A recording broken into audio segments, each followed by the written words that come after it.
Hello, everyone. Welcome to the Nail Tip Show. Are you excited?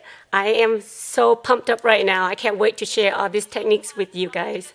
We advertise, I promise you to show you how to do stiletto shape with form and tip application. So this is a channel I want to encourage you to watch and follow along so we can watch how the proper application with acrylic nails and with form and shape, with form and tips, how we can sculpt them and tip them into stellar shape. Are you ready? I'm so excited. I want to say hi to everyone. Thank you for tuning in. On Monday, I did pretty much the same techniques on the nail tip show vid. So if you guys follow along with the nail tip show for some time, we decided recently to separate the Vietnamese channel to the English channel. So those of you, watching the video and you feel like it's a little bit too long, well, good news for you guys. We are separating it out so then I can focus and then just on the techniques and explain things in detail. So hope you guys appreciate that. But if you guys miss my Vietnamese, you can also subscribe to the Vietnamese channel, just in case you miss my Vietnamese. But yeah, I just thought this way we can cater and help more people. So I hope you appreciate it because since we have two channels, it's going to be a lot more work for us. But I think down the road, everybody benefit a lot more. So this is why we do it. But anyways, I hope you guys doing well with this time. I know we're going through some uncertain things and just a lot of confusion, I guess. But just stay home, save lives, and do your part. Keep washing. I've been doing that as well, try not to go anywhere. That's why I try to focus on something more positive. So this is why we're doing this for you guys, just so we all can be, since we are in the same shoes, we are in the same situation. I want to bring something more positive and encourage you to kind of do, if we can't do anything for anybody else, then at least you helping yourself at least. So I hope you get your stuff ready. We're going to start soon. How, if you guys have any questions in terms of products, I try to list out the products that we normally, as a nail tech, you probably have it at home with you. If not, you can use, some basic products I'm sure you guys already have. This is why I try not to sell you anything. Just in this difficult time, I try to help as much as we could. So then get you guys going and pumped up. So when you're ready back to work, we are ready and can't wait to see your clients, right? Some good news, we are planning, some content for the Nail Tip Show. So we have pretty good content. I'm already thinking for you guys. I have a couple more techniques and videos, tutorials that for you can learn in the meantime. So when you're ready back to work, we are ready. Just a sneak peek, I'm going to focus on products and techniques in terms of more like salon service. So then you can get yourself ready for it. Okay, so if you haven't subscribed, remember to subscribe, okay? But are you ready? Get your form and tips ready. Do you guys need any time to get ready at all?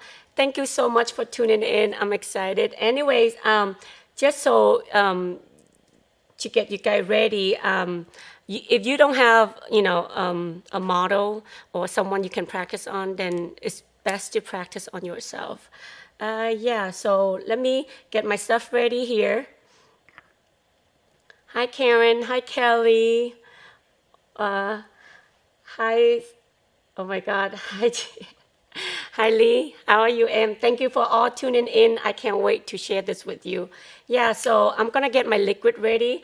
I'm using a C&D retention. So that way, I love this liquid. I've been using it for years. So I'm going to try to stick with, if you guys just new to the industry or, just starting out doing acrylic nails, it's best to start out with one brand with one system. So then if you have trouble with the product, you know where, then you can find the problem, whether with your prepping or the product or the way you shape or how you don't, so you don't have much to worry when you're mixing too many brands. So this is one of my favorites. So I've been using it, a lot more since I was started doing nails. But I love retention liquid because you don't need primer. So this is I'm gonna use the warm pink from C&D.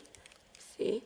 But if you don't have this brand, you can use any other brand. I'm not saying that you have to use this brand. I'm just saying that it's better to stick with one system. But C&D is one of the professional product that I love for so many years. And like I said, it's a good brand. So yeah, so this is a warm pink. I just start with nude. I try not to do any color just so then I wanted you guys to focus on the technique because when you use a color acrylic, there's a little different with that too, but let's just keep it simple. Let's focus on the techniques and the proper application for today, okay? So yeah, this is the product I'm gonna start with. Let me open that up. I'm gonna try to put everything so you can see what I'm doing. And I'm gonna use the brush here is number 12. You can use any brush you have. I rather, if you're new, I suggest you guys start with 8 or 10. Being a newbie is hard to control when you have, like a big bulk application.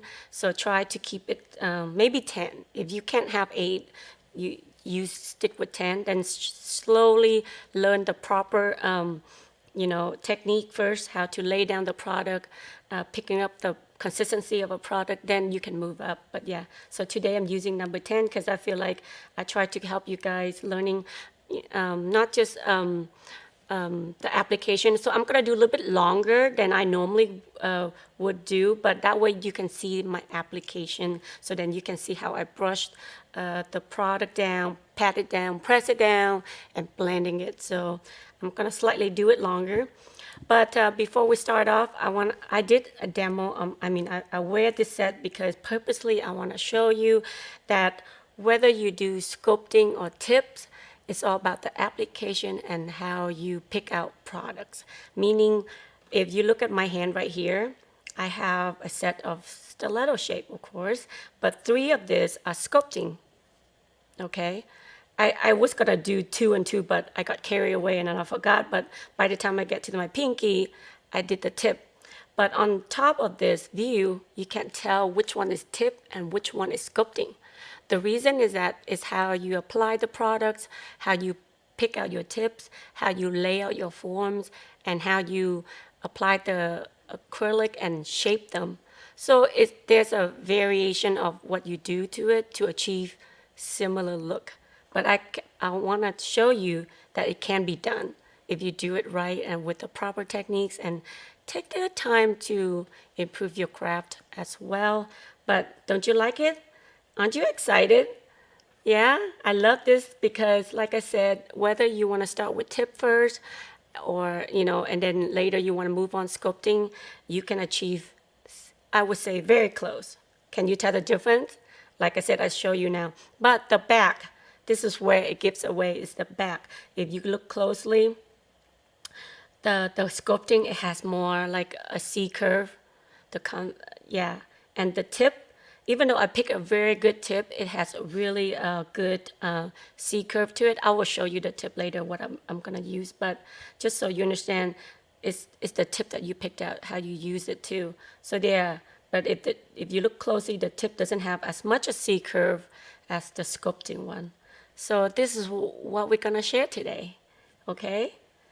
All right, so if you guys, before we start, just so so I know where we at, can you tell me by answer my, the chat, how many of you are beginners and how many of you are like intermediate or how many years experience you have with doing nails and where are you, what level are you? Are you beginners or are you kind of intermediate, meaning you kind of know what to do, but you're not really perfecting the techniques yet? So it helps me to keep in mind so I can break it down more simple for you to understand. So let's take a couple minutes. I want to see that, okay? I always want to start my class asking you where you at, so then as a teacher, I can kind of know where you guys are at, so I can break it down much easier for you to understand. And if I know you guys are already there, maybe it can give you even more advanced tip, so then you can advance a little bit more. Go ahead, Tip. Rhonda Jones says intermediate. Mm-hmm.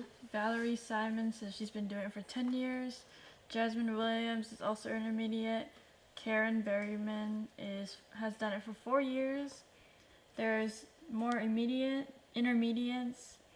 Some are beginners. Some are beginner to intermediates. And lots are home taught. 3 years, 5 years, beginners. A lot of intermediate people. Oh yeah, and beginners too. Okay, so I see you guys, some of you. Hi, Hannah. How are you, Em? Thank you for tuning in again. Hannah is one of my students. She took my private lessons with me a few months ago when I just started out the studio. And then she tuned in the Vietnamese channel on Monday. And yesterday she sent me a picture and she improved so much. I'm so proud of you, Hannah. Thank you, Em. And yeah, oh, good. So some of you are self-taught and some of you are newbie. Most of you are kind of beginners. I think I see more beginners and then intermediate, which is great because I find that this class really gonna take you to another level. I can guarantee you. If you, so first you're gonna watch me. Just stay focused. I'm working with my husband. Our production is really good, so I really try to give you more angles and explain for you more clearly, so then you can understand why I do what I do. And then the next nail, I'm gonna have you guys follow along. So when as you practicing it, since I can't see you, you can chat with me, let me know where you have trouble, and then I can explain to everybody at once, so then we all can improve it together. Okay? So let's get going, okay, guys? All right. Again, thank you all. You guys are so sweet tuning in and be part of this, okay? Okay, I have some lipstick on. Better? Okay. All right, guys, so let's begin. I'm gonna start the middle finger, just maybe the middle one, so that way I can show you guys. Prepping, I have videos on the channel already, a lot about prepping, but just one key I find that with tip or form, the one key that I know a lot of people, with prepping, of course, it's very important, but the way you shape the nails are very important as well, because when you shape the nail, try to tilt your file angle about 45-degree angle. For tips, it doesn't really affect much, but for form, it really helps, because when you angle like this, because your nails have, the thickness of your nail has layers. So when you tilt the file like this, that means the inside slightly thinner than the top. So when you angle your form, it will fit more snugly and it fits better. That's just a slight tip. Not many people realize that, but that's the key, especially for doing forms. It's like you tilt your file about 45-degree angle out and just kind of go, and then you want to oval the shape a little bit so then everything fits, easily when you put it in. All right. As I go along, if you guys have questions, please write it down on your note and then just follow along. And when I'm done, it's better you guys to ask me, because I don't want you guys distracted and you guys, of course, there's few things that I'm probably missed, so just keep that in mind, so then we can move along the class a little bit quicker. Dee Win asks, where's that liquid jar from? Hannah, again, thank you for this dapping dish. When she came to a studio and I gave her a private lesson, I love it so much that she gave me this as a gift before she left. And thank you, Hannah, for this. I've been, on the nail tissue, I've been using it, but I believe she got it from the Ugly Duckling. It's not in the U.S., so that's why I couldn't get it, but she's so kind, and she gave me as a gift. I love it. I've been using it since, and it's so cute, right? It's from Ugly Duckling, yeah. So yeah, so that's the key doing this. I already prepped, so right now I'm just gonna use C&D Scrub Fresh to clean the nail. Again, try to follow along. Hi, Reese, how are you? Thank you for tuning in. How many of you here are from Tino class with us a couple weeks ago in March? Thank you for tuning in, guys. Wasn't the class fun? I know, Tino and I, we were planning couple class, but then with this, social distancing, we kind of put everything on hold a little bit, but we can't wait. We actually been planning, but we can't do anything much until things, you guys can travel and attend the class. So anyway, I just used the Scrub Fresh from C&D to clean the nail. And now I'm gonna use the form.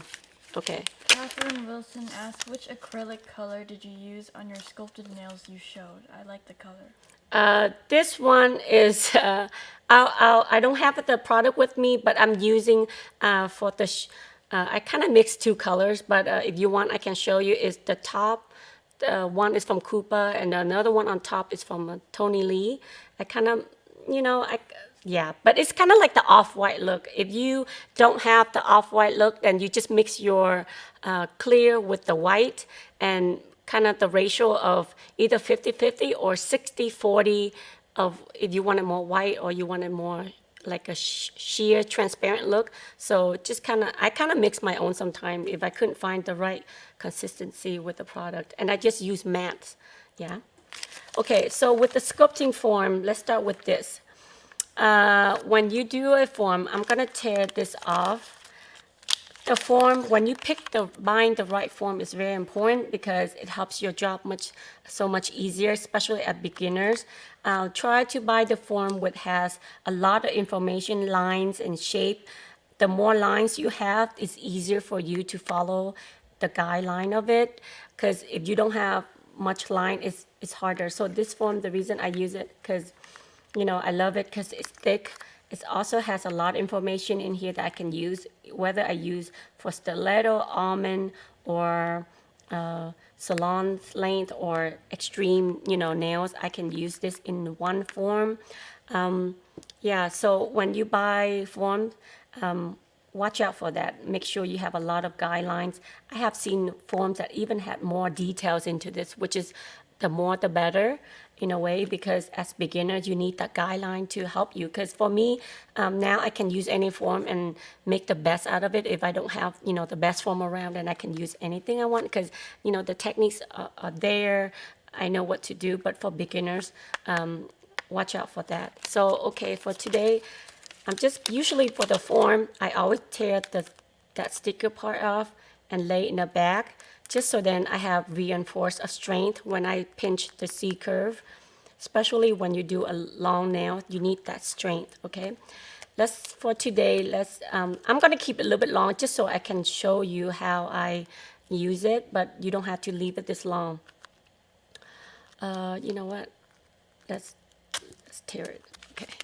Okay, so the first thing I do is when I have for stiletto and almond, this tips for both shapes, okay? So I always pinch these two together first, just so then I can have the symmetry to the form. So that way one side doesn't get lopsided, that always help. But for stiletto, always pinch right here at the tip. It doesn't matter what length you're gonna go. Let's just pinch the tip first. So then that helps to guide you. That's where your anchor point, okay? And then when you go to the nail, try to go in underneath the free edge. And now look, I'm not gonna pinch tight because I still have to look how it fits. First of all, you don't want any gaps at all, okay? First, you look at this front at the free edge.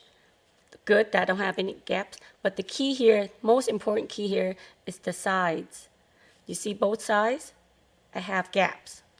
You definitely not, do not want to have any gaps, because when you apply the product, it's gonna seep under.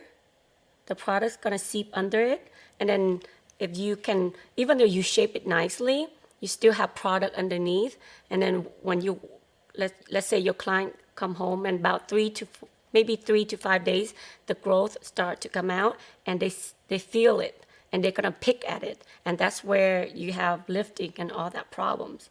Okay, so the first key is looking at this. You see, this is her lowest point of the nail, and I have that much gap. So I would say between that and this, I have about 3 millimeter or maybe 4. So that's how much I'm gonna cut the tip. And how I'm gonna cut the tip is also the shape of her nails. Because you see her nail is kind of like oval like that.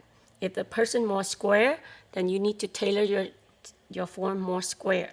But her nails are a little bit more oval and rounded. So I'm gonna take the form out. I'm gonna cut it. And the next tool, I recommend you guys to have a curved scissor like this, because it's so much easier for beginners to cut, to follow the curve of the form. So I'm gonna cut it about the same length to fit her nails.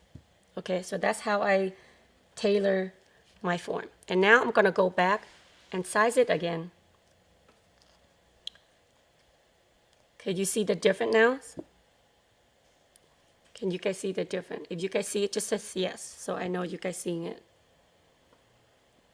You guys see the different on the side, how it fits a lot more?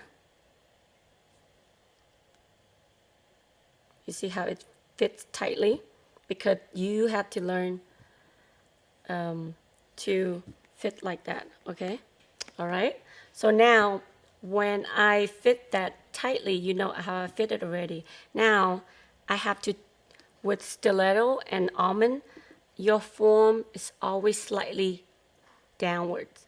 And the reason is that because you have to match the length of your nail, which is the longest point of your nail, parallel with the lowest point of your nail. So then you have the length all match up. So then it's straight. Okay? And that's very important. I know a lot of you guys beginners, you guys just put the form on. And I did that too. Don't get me wrong. We all did that because we don't know how to look for angle, how to, straighten your form. But this way, you know the technique, so then you can place your form, and then all the nails are, equally the same shape and same length, and nice and straight. Okay? People are asking if there's a Cooper distributor in Canada. You have to contact Cooper. I'm not sure. Just contact Cooper or buy, if you like the form, go online, cooperinc.com, and purchase the form from them, okay? But yeah, let's focus on the techniques here. So let's just say if I leave the form like this, how do I know where my length can go? So if you look at the form, you look at my highest point and my lowest point, and look at the nail. This form, if I place it like this, I'm able to go all the way to number 3. Can you see that? Okay, and if I were tilted a little, and then if you want your nail to be shorter, then tilt your form slightly lower. So the shorter the nail, tilt your form slightly lower, and then take the measurement. Make sure, let's just say you want to go number 2. Make sure your number, or the line number 2. If you don't have the number on the form, this is why critical, like I said, when the form has information, have the lines, a lot of details in it, it helps you mentally to picture where you at. Okay, so let's just say if I want to go lower, then your lowest point right here, let me get this tip right here. This is her nail, my model. Her lowest point is right here. I have to measure this point to the length of the nail. Make sure it's parallel and straight, and that's where you determine the length. Okay? Is that good or what? Does that help a lot, guys? Let me know. Okay? So you keep the file straight, your ruler straight. Maybe just use a ruler, that's fine. At the beginning, train your eyes and then to see what you need to see. So if I leave my file straight like this, with this form, I can go all the way to number 3. Okay? So then let's say I want that length. I'm gonna keep that, and then I'm gonna double check with this view. And how you know where to look for. So on a finger, the tip of your nail, the anchor tip right here, I'm gonna pinch to number 3 since this is where I'm going. This tip right here, it needs to be lined up with your knuckle and that finger. Can you see? I need to line up from this knuckle to knuckle and to straight out. Can you see? Because if your nail is crooked, let's just say this part of the nail is crooked on one side, when I do nails, both of this finger is tipping out different direction. So when I do sculpting, I have to fix it to move my form slightly opposite direction. So then with this look, you can't tell if it's crooked because I already fixed it. So your job doing sculpting is the same, or tips the same way. This is why I'm sharing sculpting techniques first, because once you get the sculpting techniques down, the tip's gonna be so much easier, because you know what you're looking for and where to place the tips. So with the tip of the form, the length of the nail, it has to line up with the center of the knuckle, and then from that on out. And then you always better to view your view and then your client's view at the same time, because sometimes your view can alter that a little bit. So now I'm just double checking and it looks pretty good. Okay? So now, okay, another thing too, if your form is slightly lower, and another key to double check if you do it right is when you have a little spare tip here. The form is supposed to be a little extra up here. If you have it, unopened and it's not touching and it doesn't have, that means the form is up. So that's another shape. But with almond and stiletto, you need a little extra space right here. That's when you know the form is tilting down. So that's another key to double check your work. Okay. With this model, I don't have to cut on the side as much, but if you have client that had a little bit thicker skin on the sides and the skin is sort of, going out and up, another tip that I want to tell you is that you need to cut on the side, slightly slit it about 45-degree angle on the form on both sides. Okay, so now I'm slitting that off. You see and the reason you need to do this, because when you have a client that had a lot of skin on the side, when you put the form on, you cannot pinch your form down. So then if you leave it, your form gonna be wide. So when you apply the product, your nail gonna be wider and thicker. So you don't want that. The trick of a form is to tailor the form to that shape and to your client's nail, right? You guys understand? Okay, let me know. Okay. Karen Berryman says you articulate this so well, Anne. Thank you. I'm trying. It's hard. I love it when I could have, you guys come to the studio and have class here. I can, I can see how you guys practice, how you lay it on, but this is the best we can do for you guys. So I hope you guys are enjoying this. But yeah, so when you cut that, slit that on the side, now your form has ability to pinch more. And you pinch down here. You see on the side right here? On the side right here, both sides, you have to pinch down. So now if you look at my top view, my form is slightly slender, thinner, more tapered in. Do you guys see the difference yet? Yeah? So when you pinch right here, first of all, you secure the form. And second, you creating a C curve to your form and to your nail shape as well. So now you just make sure everything line up. I'm securing the form. I pinch the top to keep it secure, but this is another double check, okay? I love this tip because a lot of people don't pay attention. I love that. And then you make sure on the side view, you double check before you go on, see if it still fits. It's still good. Still good. So now I'm just gonna make sure, you know what, cut the side here, so that way it is not in the way. Melissa Quintana asks, do you put the forms on all fingers or individually? What takes less time? It does preference. It, to me, there's no right or wrong to this. It's just matter of preference. Some people like to put all 5 fingers so your client, you know, you can't do anything with their fingers. But in my opinion, I find that I'd rather do one form at a time, so when I don't have to readjusting each form as I'm doing it. Because every time you put a form on, it's perfect, and then you move on to the nail. Either they sit, they tilt their finger, and that form is always moved. So I'd rather just focus one nail at a time. And then once I apply for this, I can then start another one. By the time I start with the form and the application, I can go back and pinch. So you keep constantly moving, so that in terms of timing, I find that it doesn't really make a huge difference. Again, it's just my preference. You can try both and see which way is better for you. Some clients are good, some are not. So I just learned that to do one at a time is best for me. Okay?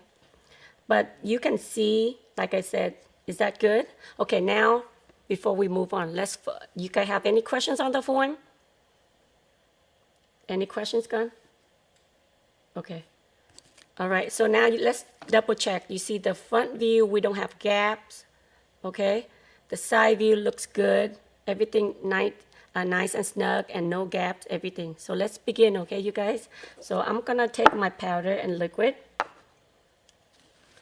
Leah asks, is it possible to pinch too much? Yes, we're gonna go to pinching real soon, but yes, there is. And another key here too is that when you put a form well like this, you really don't need much of pinching. The reason I shared the tips how you slightly cut the side, so then you can put the form round and snugly in, so then that prevent you from pinching. Because what pinching do? It does give you more C-curve. But if you already create a shape like you want it at beginning, in case you forgot to pinch, then you don't need to worry about it. This is why I said practice is well and right at beginning, then less work for you in the next step. I'm more pro for that. I'm really like, get it right at beginning. Takes time to do it right more than the speed. Don't worry about the speed. I find that I've been doing sculpting for 15 years. Almost all my clients are sculpting. I think I did only barely, couple tips here and there, because back then tips wasn't that good either. So, but tips are getting way better now, guys. I'm gonna share with you a couple tips how to get the right perfect tips for each shape. So then, you can. It helps you to sculpt it and shape it well, whether with tip or forms. Okay. So yes. So this is one way of getting it right. Then we good. Okay. So let's move on. I'm always gonna pick a bead to connect and extend my shape first. You can't, with sculpting, don't do one bead down. We don't recommend it, okay? So let's just do this. I'm gonna pick like a medium size, okay? If it's too wet, you can dab it to the paper, and then I'm just gonna put it right there to extend my free edge. See, the powder doesn't move. And the trick here too is get the consistency of the powder and liquid. And I do have a video that on my channel, the Nail Tip Show. I did the acrylic series training. I love that series. I don't know, you guys been watching that series where I'm taking each technique, break it down really good for you guys. I hope you guys watch that. So it gives you a basic knowledge of how to start picking up the right product and learning the right steps. So basically I'm taking the body of the brush and just kind of patting the product down into the shape that I want. Okay, so for acrylic application, this is very important as well. You constantly keep your brush clean, because when your brush is clean, you have a smooth surface And then for this first bead, it's very important to pat it down, the product, and lay it to the shape that you want. If you are not good yet, then take a small bead and slowly blending that out. But you don't have to do long like this. I just like to do a little bit long for you guys so then you can see how I blend, how I pat, how I press. You can use the same technique with short nails, definitely. You just don't have to pick up a big bead like me. I'm doing a longer nail. So when I'm working on the side, I'd like to tilt my nail a little bit and then just move. And then I'm watching this side. So I'm constantly pressing the side in. So that way the acrylic is almost like a dome shape. So all the product is more in the center, not on the side. So when later I'm gonna take the form out, you can see the side view is very thin. You don't need it to have all the product on the side. So constantly patting it, blending it. Okay, do you guys have any questions so far? Leah asks again if it's possible to pinch the form too much. Oh, the form? Oh, yes. Well, because everything has proportion. I'm going to show you later when I'm going to do the second nail. I'm going to show you if you pinch too much, okay? Since I already have the application here, but yes, ask me that again. Tammy, remind mommy, okay? Let's go back to that. Yes, everything has importance. Doesn't mean just because you want a really deep C curve, allows you to go really skinny. That's not going to help either because you need to have a balance on the nail as well. But I'm going to show you where you look at so you know how much you can curve that form in, okay? Makin, của em à? Okay, right here. Well, you know what? It helps me if I put the glasses on. I'm getting old, so here we go, people. This is not fun when you're in your 40s, right? Anyways, let's move on. So you can see the first bead. If you look on the side view, I mean, it doesn't have to be perfect, but I would say at least establish 80 to 90% to the shape that you want. So it helps a lot, less filing later on. But so far, this is good for me. I'm gonna continue work on the second bead. Okay, so for beginners, even you are good with application already, I find that it's always better to break in 3 beads and then as you get better, you can break it in 2. Like you do this bead first and then later one more bead, then you continue, the rest of the nail. But since I have a long nail, I like to break it in 3 just so then it's easier. But for short nail, if you're just practicing, it's better to break it in 3. And this is why I'm gonna show you. So I'm gonna take like a medium bead again, place it right where the apex need to be, and slowly pulling that product down. And also wet the top layer and then press that down. Keep your brush nice and clean and slightly moist so then you can easily control that product. Don Walsh asks, what is the correct depth down the edge? The thickness, say that again, girl. What is the correct depth down the edge?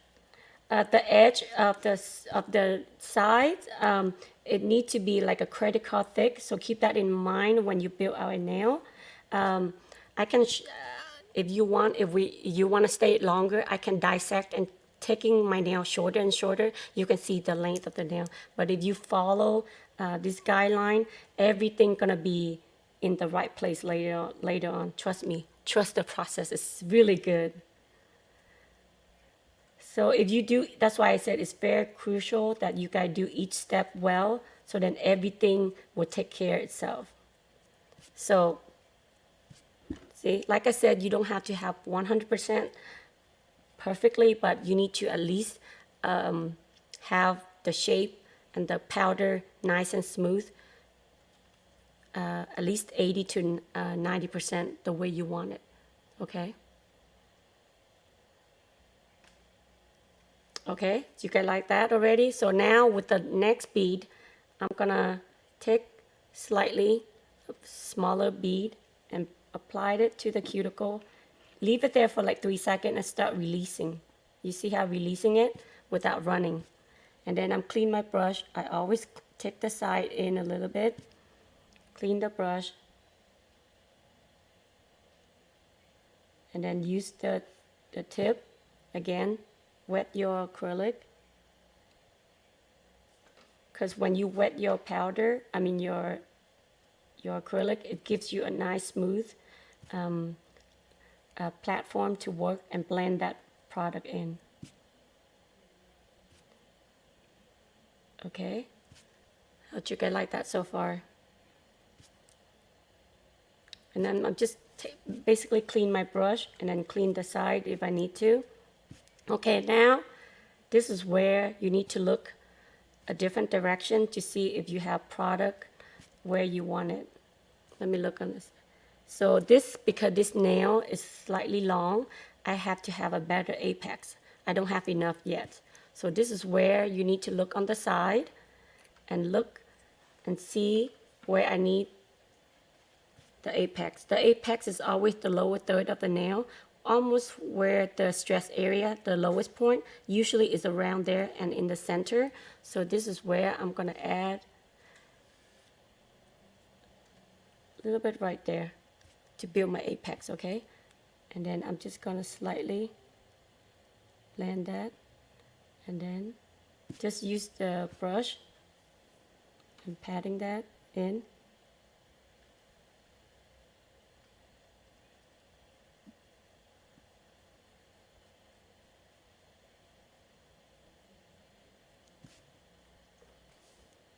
So, do you guys have any questions so far on the application?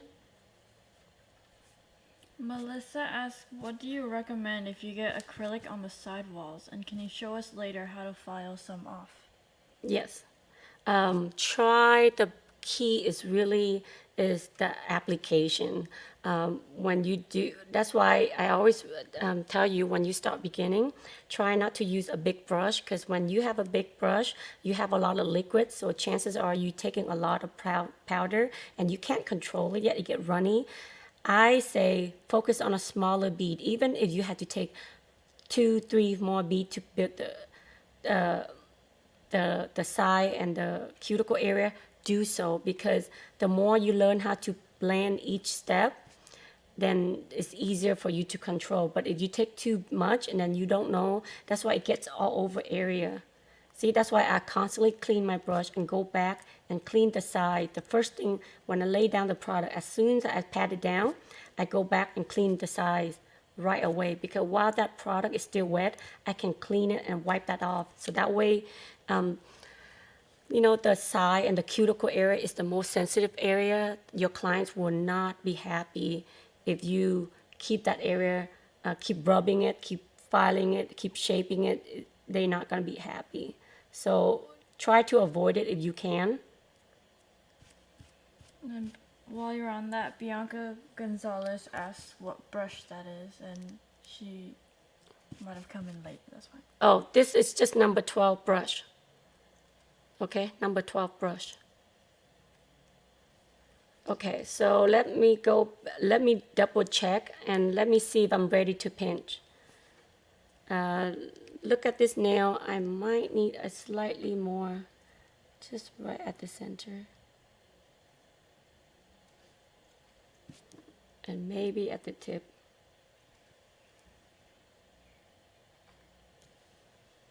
When you do have, when you work on the longer nails, it needs a little more attention, but I would say stick to like medium size length, so then you can, you know, easier practice with. Because right now, don't rush yourself and work on a long nail right away. It's hard. It's not gonna be easy. The reason I do this, I just want to show you guys. The more I pat, the more I blend the product, you can see the techniques. I just want you to see the techniques. I don't encourage you to do this right away, because if I do it short nail, I barely have time to blend and stroke it down. So then this way you can see it better. Nita Mozarat I don't know how to pronounce that. I'm sorry. But she asks, what sticks better to nails, wet bead or more dry bead? What will last longer, or does it not matter? Oh, yes. Consistency is key for proper adhesion. You know, how it determine how well like anything, when it's dry, it's not going to grab on your nail plate. It will not because it dries. And if it's too wet, it will do the same thing because it's too wet, then it doesn't, it's too much. The chem is you have to have the right consistency. When you pick up the product, I have a video. If you guys, some of you guys probably just tune in, but just a quick tip on application is when you, let's just say you pick it up, you see I don't have a pot and it's not runny, then you know this is right. Okay, but when I pick it up, let's just say, see, you see how it's too dry, then you can have problem. So watch that video. I break it down really clearly. I hope I did. But if you guys watch that videos, leave in a comment certain area that you want me to focus on again, then I will. I will try to do more videos on that. But I'm thinking doing the cuticle application again because I find that the video that I did, I feel like one or two tips that I feel like you guys need more on it. So I might do the cuticle application because I find that a lot of people are struggling with that. But how you pick it up, how you tap your brush out, how you layering the brush down, how you pick it up is very important. But I thought I did a good video on that. Have any of you guys seen that? Let me know. And did you like that video? Let me know too. On the topic of brushes, Bianca asked, is a 12 recommended for a beginner? And then Karen Berryman also asked, says that she's tried using a bigger brush but seemed to not get used to it. So should it be easier, or is it down to personal preference? It's really down to personal preference. When I started out, I used a lot of 8. Then I started moving 10, and now I start doing 12 more. And the reason is that because you know that clients now they want longer nails. So with me, with the longer nails, I find a bigger brush, and I already know I'm so comfortable of picking up the right consistency. So it's easier for you to transition. But you as a beginner, don't, I would say stick with 8 or 10 only. Don't go 12. 12 is too big for you guys. If you don't want 8 is slightly small for you, then stick with 10. That's why I recommend the sizes, the 8 and the 10 for beginners. Because once you learn how to pick up the right consistency, and then later when you do longer nails, you can go number 12 like me, so then you can have more product and you already know how to control it, so you don't have problem with it. Because the key of application is that you don't want your nail to be too bumpy. The more bumpy it is, the more filing you have to do. So the more you control how you apply it on and have a smooth and the shape is there, then less filing for you. Sculpt with your brush, always, always. Okay? D. Wan asked, what are your thoughts about using a liquid warmer during the colder months to prevent the acrylic from running? I don't like to warm my liquid, my personal preference. If you have to warm it up, keep the temperature in the room warm. No more than, I think the best temperature in the salon is about 68, maybe 70, if it, I don't know. But I do not warm my liquid. I warm a dapping dish. If let's just say it's too cold and the morning when I walk in, I have a heater in my salon and I'll heat up the dapping dish. So my dapping dish is warm, and keep your feet warm. When you warm and your client is warm, then your fingers are not cold. So your body is warm, then that helps your process. So I do not want to heat up my liquid because the company designed liquid into like a normal temperature. It's not created with heat. So do not heat up your liquid. If you have to keep your body warm, keep your room slightly warm, and the dapping dish slightly warm. And then once I use it, I don't put near my product or anything near the warmer. I hope that helps. Also, someone, Yvette Korea, asked what napkin you're using. It works really well to keep the brush clean. Yeah, the two paper that I highly recommend, this one from Auto Shop. or Home Depot, or the Viva. That's that's the only two that I use. I always go back and forth, but if I couldn't get the Viva, then I use this one. It's the best because it's so soft and it's absorbent, so then it keeps your brush clean and it doesn't kind of, because the other one is too, it's not soft enough for me to, clean my brush, and it doesn't absorb fast enough to clean the brush in between the application. Wow, we have good questions today. Cindy Gomez asks, how can you get the perfect bead each time? Is there a trick, and how wet does the brush have to be to get the perfect bead? Again, please watch that video. Please, it's on my channel. It's free. So please go back, because I know some of you are beginners and you guys don't understand why I did what I did, because I cannot break every step along the way. Okay, how about this? If you guys vote on this, let me know. I'm gonna continue this series. I feel like a lot of you are needing help. If you don't mind, I'm gonna do each technique on each week and certain area that I focus on, so then we just focus on it. Then we don't waste a lot of time going back and forth. So if you guys wanna, at the end of this chat, vote on the techniques that you either on the application, shaping, e-filing, what else? How to pick a proper technique or another shape that you want. Let me know. I can work on it, and we all can tune in and watch together. Okay? So since I've been talking, I don't have a lot of time to pinch, but that's okay. It's, in a way, it's good. So if you pinch this, it's gonna be slightly more pinch and has more C-curve, slightly, not much, because the proper curing for a nail is between 3 to 4 minutes. So once you're done with the application, you remember that we did the first bead just to extend. The second bead is near the apex, and the third bead is near the cuticle, right? So the product near the nail, on top of the nail plate, will cure faster than the product here. This is why with sculpting, we don't do one bead, because if we do one bead, like most people do with tip, the product here already cured. This one still wet, so you cannot pinch. This is why with sculpting, the first bead, we always lay out the foundation first. Lay out the length that you want. So when you work slowly as you move along, this one about to cure along with the nail plate. Okay, it's very important. It's about chemistry, and you guys need to pay attention to that. So this is why we don't do one bead application when it comes to sculpting. You have to understand that, and the curing process as well. So, like I said, if you're in a salon, you don't wait like me. You move on to the next nail, and by the time you put the form on and maybe lay down that first bead, go back to pinching, okay? And then by then, this one almost cured, and you can pinch that first layer too, because you already have the layer there. Then you can pinch this one too. So that's how you keep moving, save time. But I'm gonna try to take this off. Even I didn't have time to pinch. I just wanna show you, you still have a nice C-curve. So to move down the form, don't just yank the tip off first, then release that pain right there, okay?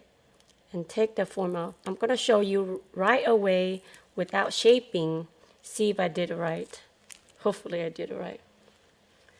Okay, so as you see here, it's not as straight because we didn't shape yet, but you can see the thickness is there.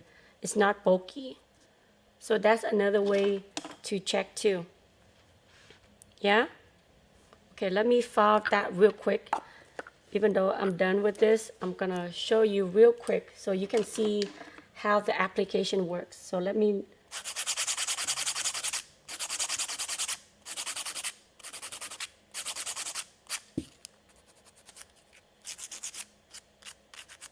okay. So basically you see how it is? Even though I didn't pinch yet, you see how I have the C-curve right here? You see it? I just hope you guys see it. It's still deep enough. You see it? See, that's beautiful hollow right there? And then you can see on the side wall of this nail where the thickness are. So then you can judge yourself which area you need to thin down and which area you need to keep it thin. You see, this it's still nice and it's not bad, right guys? Give me a heart if you guys like it. Right? So now from there, you can go, I always like to do the side wall so then I can establish the perimeter where I need to work with. Okay? And then once I establish the side wall, and then if you're beginning, you can't tell where you need to shape, this is a good place to start because now you can flip in the back and see where the thickness at, and then you can focus certain area. That way you don't overfile your nail as well. Oh, thank you guys. You guys so nice. So yeah, so now I'm just gonna focus on the side wall right there. So now you want to keep everything up straight and curved. So you want your nail from the side straight, right? Straight and taper to 1 point. Stiletto is the pretty much easiest shape you do because you only have one anchor point and this is where you need to focus. And then from there you can work on your side wall and your curvature and the balance of your nail. See? And then just make sure on a nail long like this, you hold it so that way she doesn't feel the pain of you working on her nail. This shape is so sexy. If those of you taking the class with me before, you know I love this shape. I call this a sexy shape because it's just so something about it. It's like so fun to look at. It's harder to wear for sure. I try to keep this on for you guys. So after today, I'm gonna shorten it because it's too long and pointy. But the reason I wanna keep this shape for you guys, just so you see what you can achieve, okay? But I love the shape, like I said, but it's just so darn hard to wear it. I poked myself a couple of times. Luckily, I don't have little kids anymore, so I'm able to wear it. Janet Enriquez asked, what file grit are you using? Right now, I'm using about 150, okay? And if you guys want me to show you more technique on shaping and e-filing, please let me know. But for this one, I just want to show you, focus on more the application and the tip, the form. So then, you know, if I do everything in detail, it's going to be forever. We are going to sit the whole day with the phone or the laptop. But yeah, I always start with 150, and then you can you can move to 180. But what you can see, what I'm trying to do is first I get the perimeter of the side, and then I'm contouring and taking and give it more balance to the nail. Once you have that established, it's so much easier. But you see, I did it by hand mainly. I didn't do the e-file because the application is pretty good. And the next thing you want to do too is, before you go too much, I want to make sure I don't file too much on one side. So then you check again. I have this one slightly more on the other side, so I'm gonna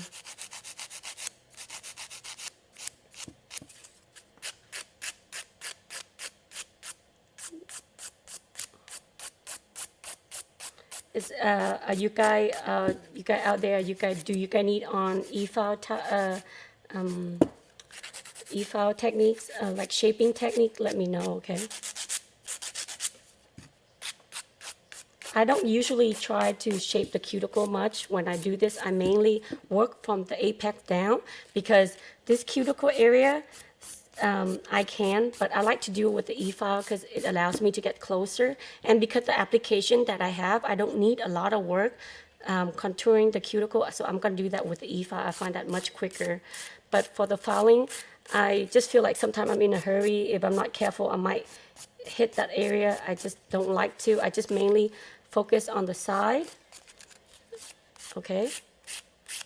And the length of the nail, the shape of the nail, and just basically give it more balance. You see the side view, guys? I'm almost there. Look at the apex. I have it. So with the form, it's nice and straight here. You see how nice and straight, and then you should have a slope because the apex is almost like the highest point and slowly sloping down. And that's how you achieve that look.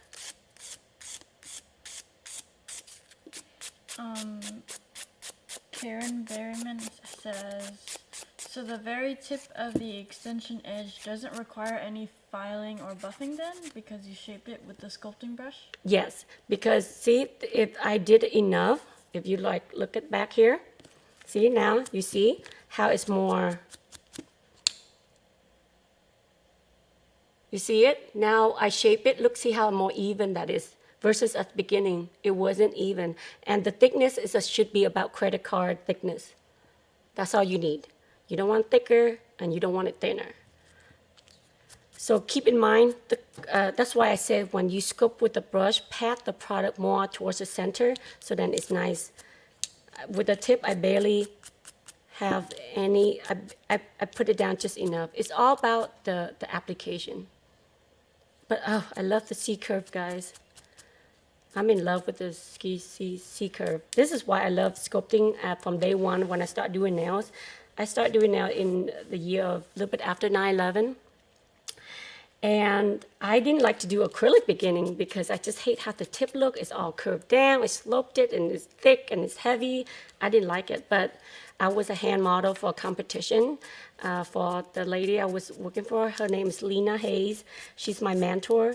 After I was working for her, and then as a hand model, I got to see so many sculpting style and fantasy nail art. So that's when I in love. And after that, I start learning how to do acrylic. And so here I am. I'm passing along because I was fortunate enough to have a great mentor at the beginning, and I know how important that is. So I hope what you learn from me, I hope you pass along and help your, your friends or somebody that need help. Just pass along, you guys. Yeah, you guys like it? Because I'm gonna move my my file. This one is about 180. I'm just gonna perfect that a little bit. See, I don't really need the e-file, even though I'm gonna do it, but pretty much, like I said, and you barely see any dust on the paper towel, because like I said, if you perfect it well with your brush, you really don't need much of a shaping. Before you get onto e-filing, Sarah Starr says, I need help e-filing the cuticle. I don't know the difference in sealing and making it flush. Okay, so I'm gonna use the 3-in-1 bit today. I love this bit because it's just like a regular bit, but it has it's more tapered to the top, and the top is slightly rounded. I don't know if you guys see enough. You could tell this is a well-loved bit, but I've been using it. And this bit, you see the top is slightly rounded. I have it on the nail tip shop if you guys are interested. But this is slightly rounded. I love this because for a couple reasons. First of all, I can do the surface work. I can do the cuticle work, but because it's slightly tapered, most of the time, not the long nail, I can clean the underneath as well if I need to. But once in a while, if I have that client that really have a deep nails, then I might use a smaller tool to clean, but most of the time I would say I get away just using this bit. So that's another reason. But now I'm gonna show you how I clean the cuticle area. So look, if you guys need on the cuticle area, let's just say you taunt the skin and turn it on the side, like here, like so. And then from the side, I'm just gonna place my bit parallel to the nail, and with light pressure I'm just going with one direction, and as you're moving along the side of the nail, you see how I'm doing it. I'm sure the cameraman really good with his camera. He let you guys see very tight how I go very tight and close to the cuticle area, but if you see the stroke that I'm going, I don't know, can you see the stroke that I'm going? Can you see the side view? You see how I because the grit of the bit is smoother, so it's very even. So I'm gonna show you. And how you angle the bit, this is how you angle it. From the side, you keep it parallel because you need to keep it flush and the side. But as you move to the top here, angle your bit about, I would say, 45-degree angle. So then you have a perfect angle every time. And then just slowly working that down with light pressure, very light. But I angle like this. Okay, you see it? How I angle it? So then I'm not, that's just a perfect angle for cuticle area. And as you're doing that, you get the right angle every time.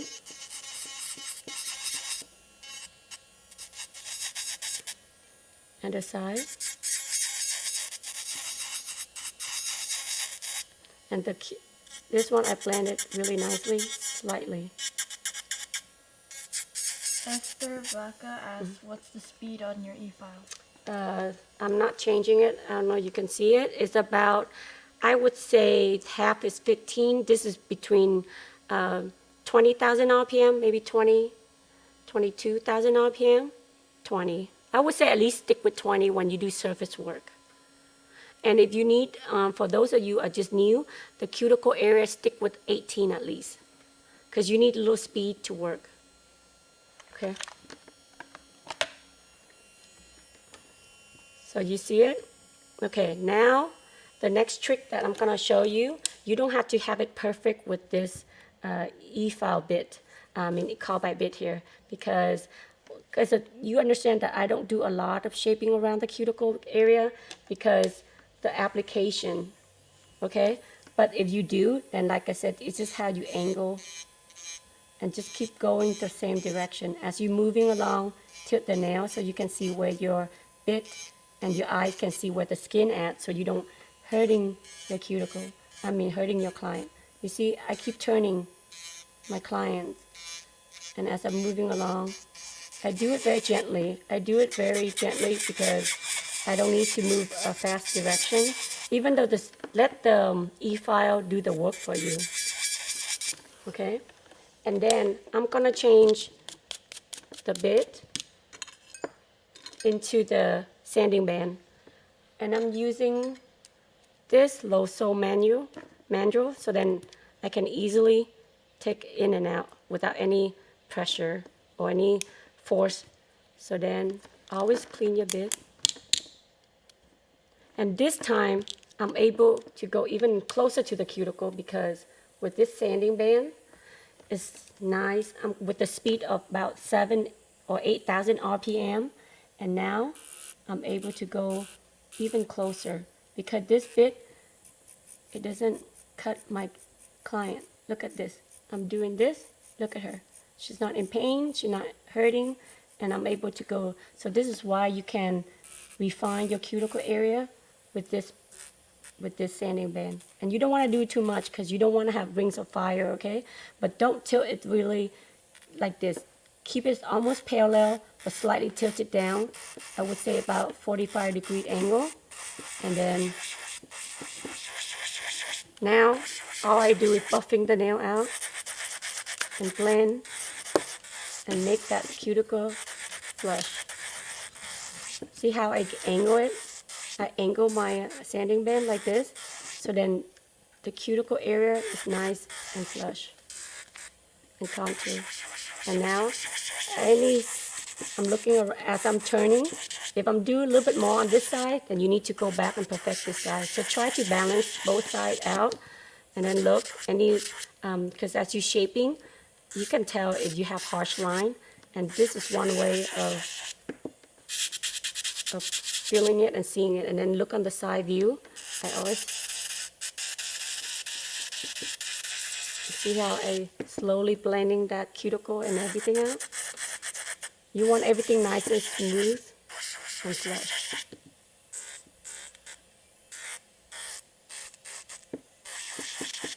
So nice and sexy. Who likes this shape, by the way? So nice and smooth, right, guys? Look. And then if you guys doing gel polish or maybe even just gel top coat, then that sanding band is just nice, and I'm buffing with that. I don't go back with a buffer because with a buffer, when it's too fine and too smooth, the gel polish or the gel top coat doesn't grab on as well. So I like to buff it with my sanding band, and I'm done. And I just have my client go wash their hands. then that's it. So I just see a little bit right here. I'm a little bit more perfectionist. So from this cuticle, the line, the side, you want it from here, the line straight out, and then from this side here, go thinner. Okay, one more time. From the cuticle, the side view, you need from the side, it has to be lined up with the side wall right here. But from here, you need to line it straight out to the point. Okay, I hope that helps, guys. Okay, so now you get ready to move along. Let's get all your product out and I'm gonna have you guys follow me and let's do it one more time, okay? But I hope this will inspire you, this look right here. Hope you guys can practice. Nita asks, how long does it take for you to do a full set of nails like these? This one, I would say at least an hour, 15 minutes. I think around there, an hour, 15 minutes, or maybe an hour, 15 or hour and a half. But I would say a little bit more than an hour. I would not go more than an hour because with this one color, it's pretty quickly. You know, it doesn't take that. But the longer length definitely takes longer. Like for like a medium length, I would say I would done it in an hour. But for long like this, I would say an hour, 15 minutes. But it's nice. Look how sexy that is, and nice and clean, and without cleaning anything on the beneath the nail. Look how nice and clean that is. Oh, so excited, guys. Okay, so let's move along. Remind them your products again. Remind them your products again. Okay, so let's take your liquid out, your nude or clear. You can work with nude or clear. It doesn't matter. And just prep the nails and get your form out, okay? Let's do this, guys. Come on. You have time. Let's practice.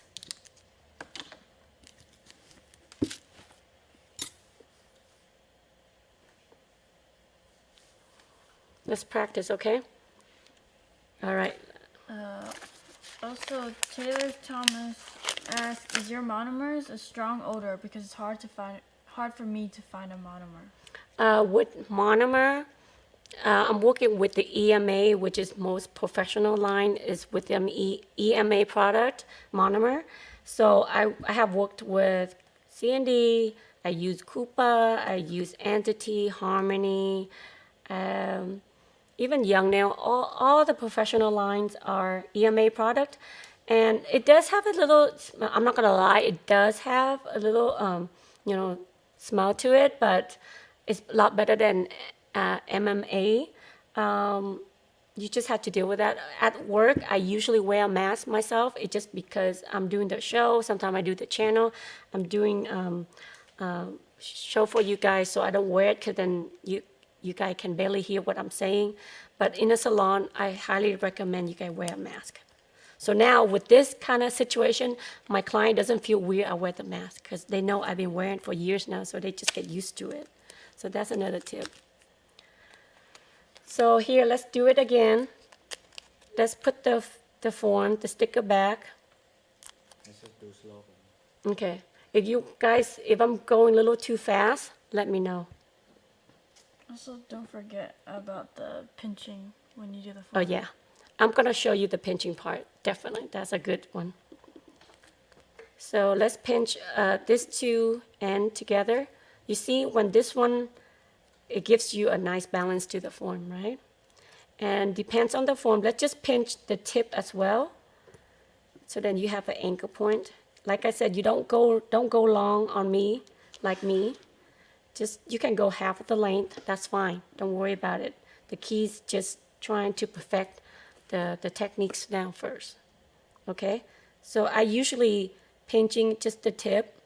So then, and don't open this. Okay, that's another tip that I want to show you. With stiletto and almond, I find that because I always have a little room on the top, I find that when I stop opening it, it helps me to guide the form much better when I put it in. So that's another tip. How do you improve your speed when you're doing full sets? Speed will come the more you do it, your brain and your hand will tell you. I I remember the first set that I did, it took me 3 hours, first set. And it took me and then after like I did like about 5 to 10 sets, I noticed the time is shorter. So each time you do it, I would say your improvement will be, your time will be less, about 8 to 10 sets that you've done. Because the more you do it, your hands and your brain somehow, I don't know what's happened, it just kind of, you speed it up. And because, pinch with sculpting, it's all rely on that product chemistry and how it cures. You can't, you kind of follow along with the pinching. So it helps you to moving efficiently when you do the full set. Yeah, I would say about 8 to 10 sets, your time will decrease. Okay, so let's do this finger. Okay, so now with this finger, I still don't have the form fit perfectly. So now I have to cut it. If your form fit perfectly, don't worry about it. Then just cut the side if your form can fit perfectly. But my daughter and her nails and my nail about the same. We have really high, long length with the hyponychium, so we always had to cut out our forms.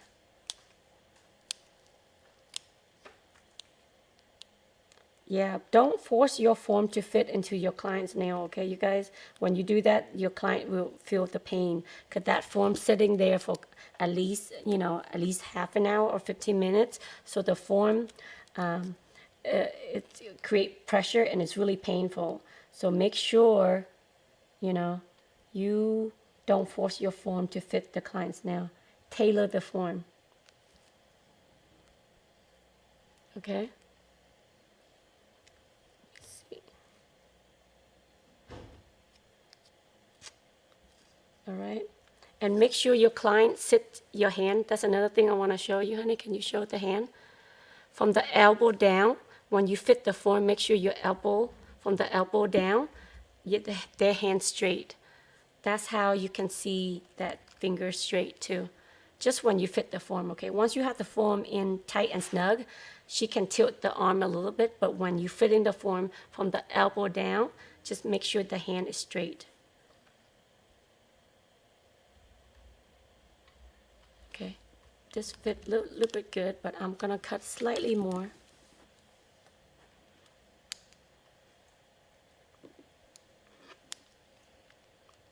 Are you guys following along? Let me know.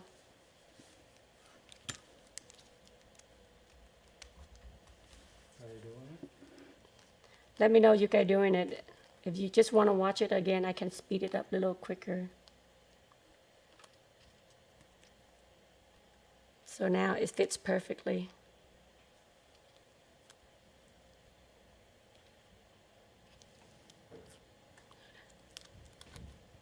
Okay, no, I have a little problem on this one. Look, I just want to show you real quick. So this side fits and this side doesn't fit, right? So now I have to pinch a little bit more on this side. You see here? You're gonna have the same problem, because sometimes your client, their nail kind of slightly tilt on one side more. So when you cut evenly, your form, one side will snugly fit and one side doesn't. Then what I'm gonna do, I'm gonna cut a little bit more on that side.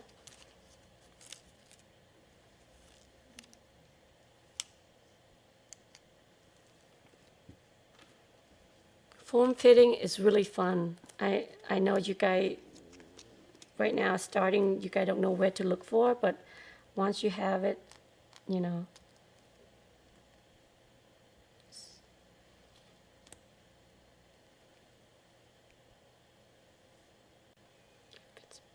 No, let me get another form. I think if you guys already have the form in, try to line up the form to the point and start all that going, so then you can ready for the acrylic application. But if you're still struggling, let me know so I can slow down and wait for you guys.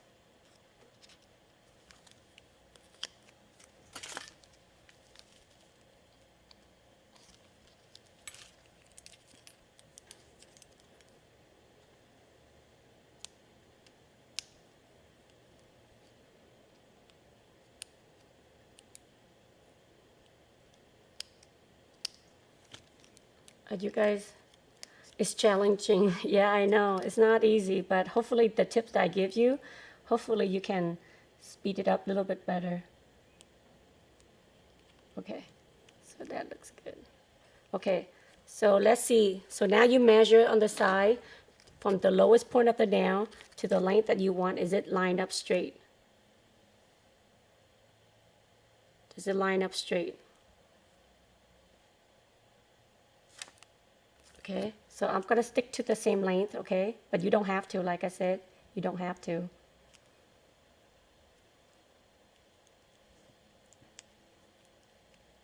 And then make sure you pull the length here so you have a nice C curve.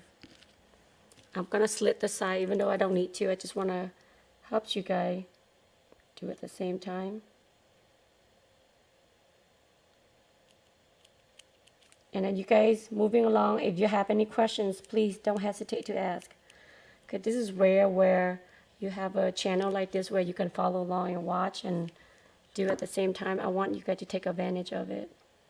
It's very critical that you guys understand what you're doing. I don't want to do all this and you guys still don't get it.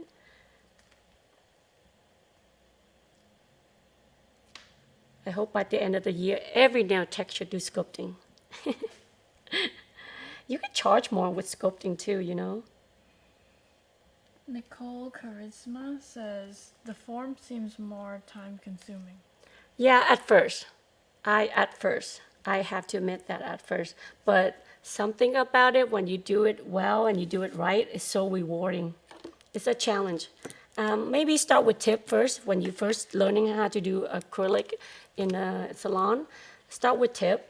But once you get comfortable with tip, then advance yourself. Because like I said, a lot of clients come in and ask for sculpting now because they're willing to pay more. Because the sculpting is always give them more. It's more comfortable and the look is more elegant and tailored to their nails, and they loved it. I have, like I said, most of my clients, I'm done sculpting. I'm able to charge a lot more than my competitor around my area. Sarah Starr also asks, do you think nail forms will be in higher demand than nail tips in salons in the future? It demand or not is all up to us, because when you set as a nail tech, if we all set our standard high and charge more, then your client have no choice to follow us. If everybody keep up with the technology, techniques, and products and keep ourselves up, of course, you're gonna set yourself above than most nail techs. So you allowed to earn more, you allowed to charge more. You have ability to say who you want to keep as a client. I love what I do because it's not just the money I could earn for my family, but I have the flexibility to choose who I want to work with or what projects I want to work with, all because of my knowledge. And no one can take that away from you. You set yourself up apart from your competitor. Like I said, I love sculpting, and I've always been busy because most of nail tech around my area don't do sculpting, so I know I'm always stay busy. So this is why I do what I do for you guys, because I see the benefit from what I've been doing as a nail tech, you know. So I'm hoping I can share that. So encourage yourself to be better, you know. To be honest with you, the lesson that I'm sharing with you right now, I've been wanting to do this for my online classes. But with this time, I know all of you are, you know, we are in the same situation. And I'm like, I feel bad if I couldn't do this, couldn't do anything to help you guys. So the narrative show, my husband and I, we want to give back and we want to help. So instead of charging you guys for this, we said, you know, let's do this in the meantime. You know, let's just help people out while they have time to practice and learn this. So I really hope you guys appreciate this. So when we're ready for online, I hope you guys come back and support us, because we need to keep the studio and our project going, our livelihood going too. But I really love what I do, and this is one way for us to helping you guys out, okay?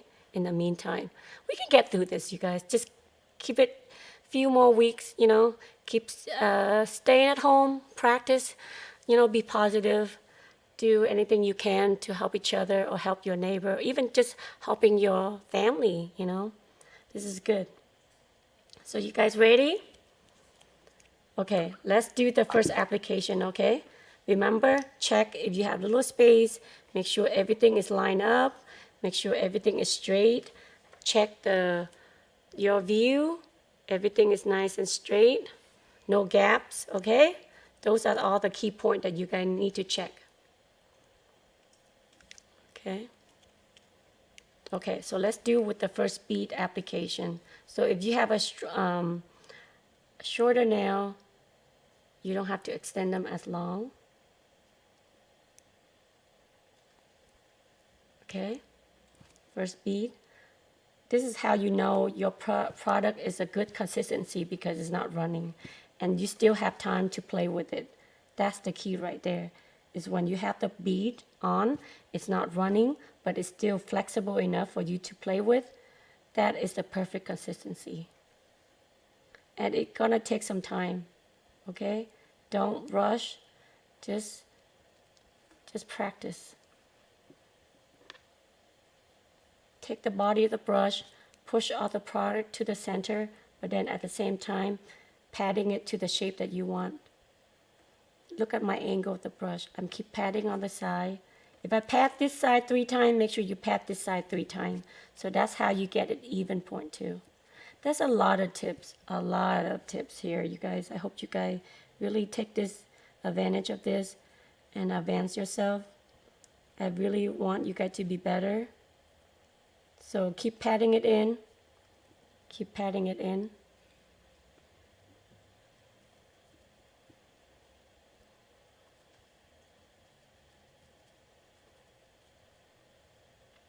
And also use, when you work, you see the light reflection. The highest point always have the most light. So that's how you see if you have, that's another way you check if you have the highest, point to the center. The reflection of the light. Use that to benefit you. You know what I mean when you have everything lined up straight, the reflection of the light will show.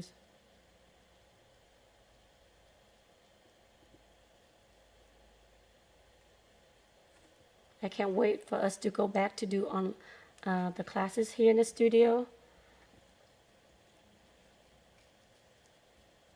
But in the meantime, this will be good. Okay, guys, so that's the first. And then if you stop, just kind of look at it one more time, your client's view. That's one way to check too. How'd you guys doing with the first bead?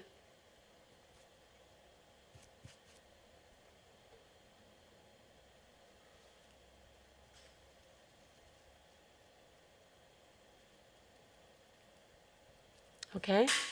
So let's do the second bead where at the apex we're gonna be. So now you're gonna go slightly higher. From that point, you drag it down slowly, okay?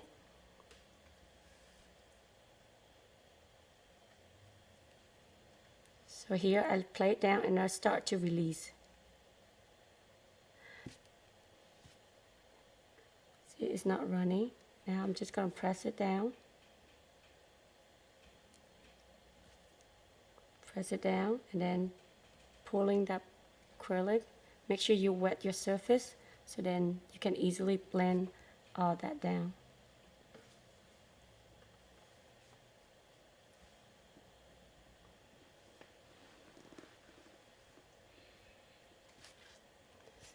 Your surface should be smooth. If you haven't had it smooth, try to control the brush and the liquid a little bit better. So then you have a smooth surface like this. Constantly cleaning your brush and smooth that out. This is a chance for you guys to smooth the side and push that product to the center. Once you have everything in place, keep your brush clean and just pat everything towards the center. That's how you keep the side walls nice and tight and clean. So you are sculpting and shaping right now.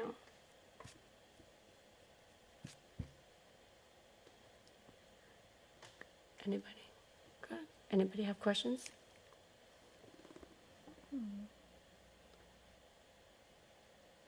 Like Tiffany answered. Where are we located? Oh, we're going. Okay, so let's go on to the next beat. How do you know if you're pinching your form too much? Oh, sorry. Okay, sorry. We forgot about that, huh? We talked too much. No, that's okay. I'm gonna do it real quick. While let some people catching with the application, let me do this real quick. It's not gonna be correct, but just so you know the correct side of the pinching. Okay.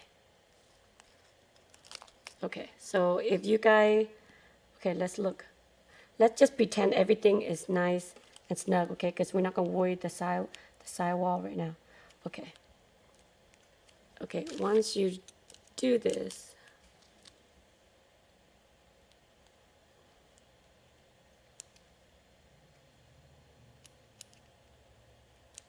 okay. So once you have that, okay. So let's pretend everything fits snugly, okay? I'm not worried about that because it doesn't really matter anyway at this point. So when you pinch, you see, the width of the form should not be bigger than the size of your nail. It's always need to be about 10 to 15% inwards. Does that make sense? Your form need to be slightly, okay. So professionally, hold on. Let me see. So professionally sculpting, we have a tube like this. Your tube, this is too small. You see it? And if the form about this side is too small, then your acrylic is too much in, then it's not balanced.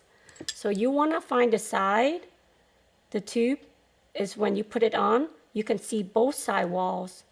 So that's when you know it fits. So that means this tube and the length of your form should be about the same length. Except with stiletto, of course, this from this point out is tapered to the point, but this side to side, it should be about this. So this one, if you look for the top view, it should not be smaller than this. You see it? It should not be, I'm gonna hold it for like a few seconds. You guys see the top view and the side view. You see the top view? I can still see the form, but the form should not be any smaller than that too, if that makes sense.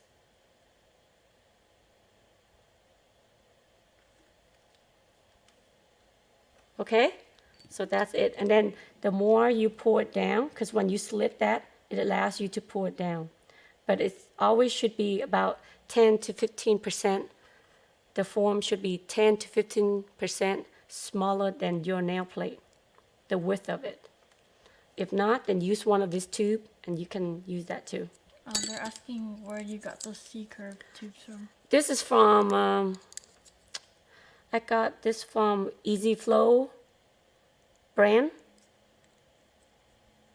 I got this, they have different sizes. They even have bigger size.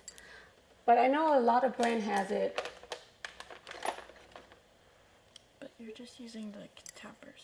Huh? And this one, it comes in dual tools where you can use it as a tube, and it has a dotting tool. So it's kind of cool. This is from Easy Flow that I got. It's like a set of 5, I think. I think I'm missing one more side. But yeah, but that should be it. But if you don't have it, just pretend 10 to 50% thinner. See, while we're talking, I can pinch this one right now. Okay, this side. Okay, for pinching, let me show you. This is almost here. You see the side view where I'm pinching? You see it? I'm not leaving like this.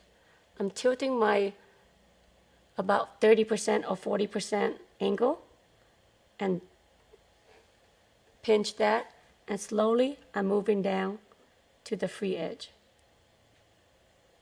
Because while I'm talking, this one is almost cured actually. The tip is slightly still moist. See, the closer to the nail plate, it cures much quicker. This tip is always take a little bit longer. So I can still pinch a little bit, but this one, okay? Don't tilt it like this. Tilt it like this, about 30 to 40% angle, or 45 is still fine. And just kind of hold that for 3 seconds or 4 seconds and just slowly release it and moving downwards.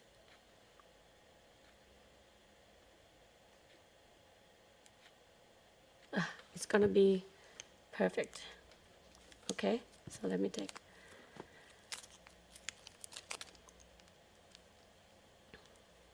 Okay, how about next bead, right? You see the shape? Okay, good. So let's do the cuticle. Okay, I'm gonna do the cuticle. The cuticle area, you need a slightly, don't pick too dry, okay? When you see this, where the water is kind of moist, that is when you know you have enough. But I'm gonna take this off because it's too dry when I keep it on too long. So, see, you see it wet? Put it on, hold it about 2-3 seconds and start releasing. And then clean your brush and tap on the side and blend the side as well. See the side? Keep it on. It's not runny, then you know it's a good bead.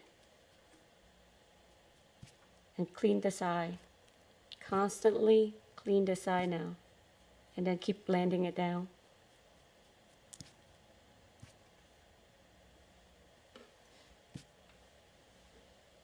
I don't think I ever do a live this long before.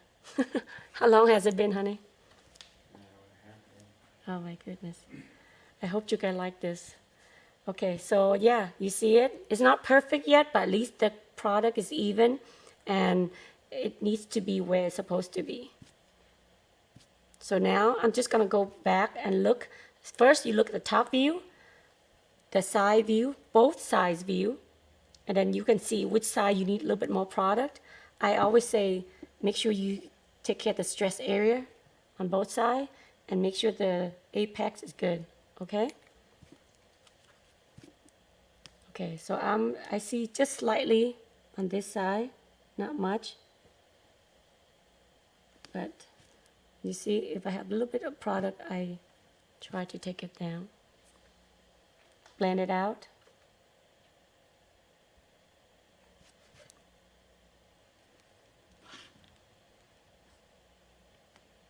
Okay. The product is pretty good. So now, just a little bit more on this side. Okay. It's not 100%, but I know it's pretty much about 90% I want it.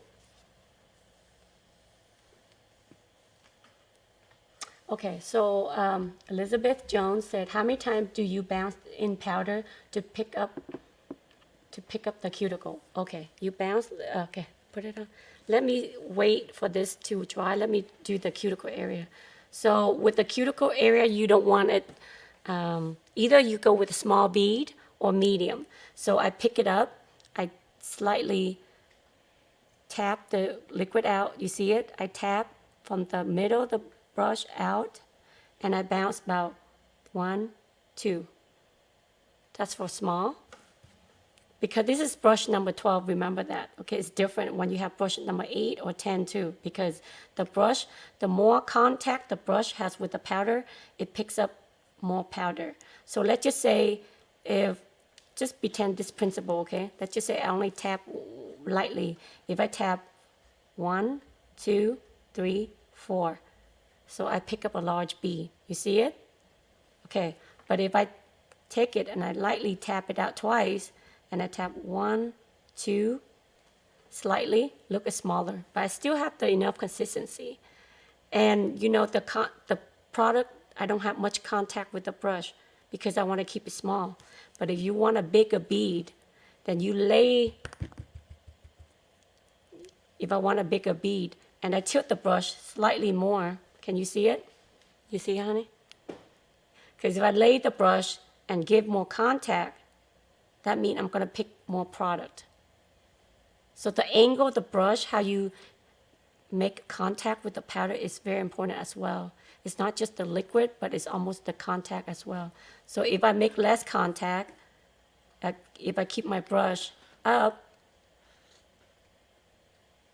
I can pick up, I can tap 3-4 times, but I still pick up small bead because the contact is not there. I tilt the brush upward. That means I only let the tip pick up the product. You see it? But if I lay it down, look, if I tilt my brush down and make it more contact, then I pick up the bigger beads. Okay? So I hope that helps. All right, guys. So hope that helps. If you guys want me to do the cuticle application, the video again, I do have one, but if you watch that one and you still don't get it, let me know. I know, this more like very tedious, so it's hard. Okay, so let's take that off. It should be dry already. Remember, pull that tip, that form down. Don't yank where this corner, yank from the tip because you don't want to hurt your client. Should the brush be fully saturated throughout the process? I didn't saturate it. Like what?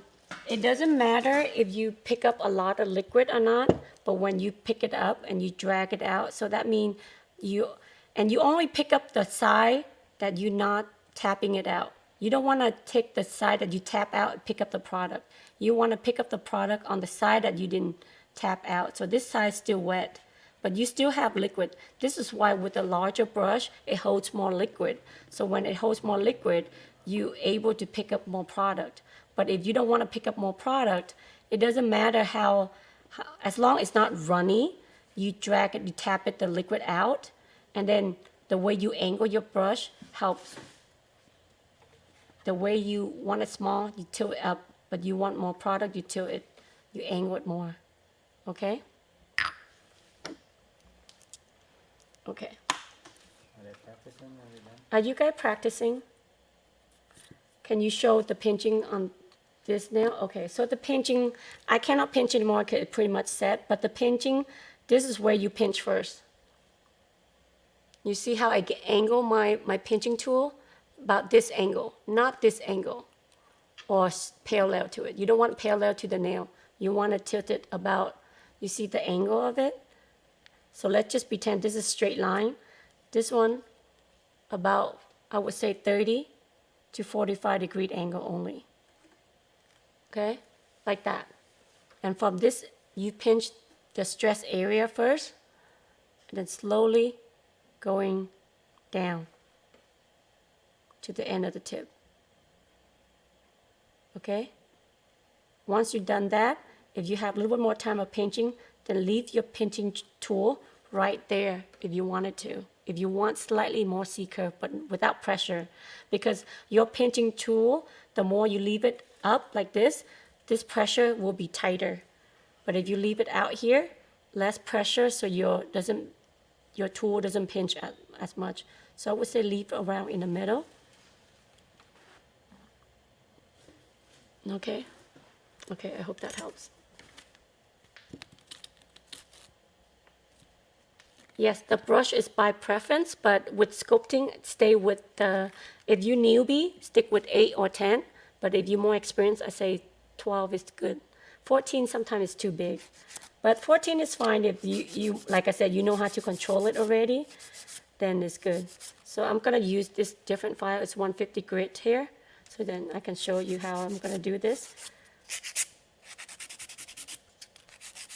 So let me show you the back first. You see, the back is not too thick, okay? And I didn't shape it yet. It's still not straight because we didn't really perfect it yet. But I can show you, once you be perfected, it's gonna be a lot better. So I work on the side walls, the side of the nails first. Make sure everything nice and tapered and straight. My goal is to line everything up and straight out.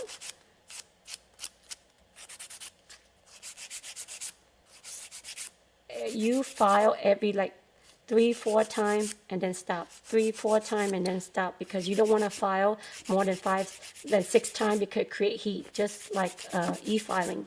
So file about 3-4 times, then stop on each side, then work on the other side. So then you have a balance, okay? Don't just blindingly shape too much on one side and then, just about 4 or 5 file, go back and forth and stop. And hold your client nail straight so then you have a straight view. And when you work on this side, put pressure on this side. So then you have a straight line. Because if you don't hold it, your nail keep moving. You see, if I don't anchor it, then your line will not be straight. That's another key for shaping. Okay? When I work on this side, I keep this side, I use my thumb and keep it straight. Because if I don't hold it, it keeps moving. Your line will never get straight. You will never get straight line with that. So secure it. Secure it. So now, once I have that straight, let me double check one more time. Looks pretty good. And you see, now I know where I need to shape. Okay?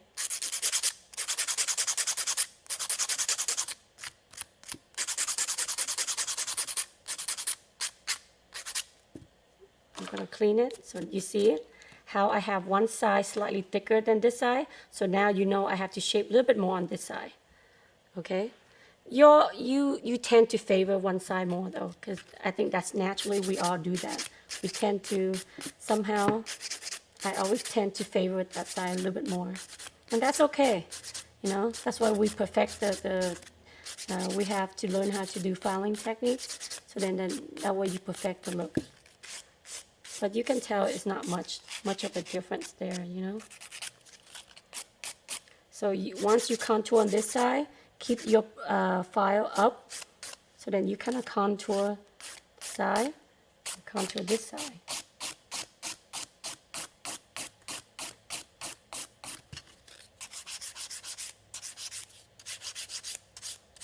Then just blend that. When you contour one side, you see the harsh line, just kind of blend that out.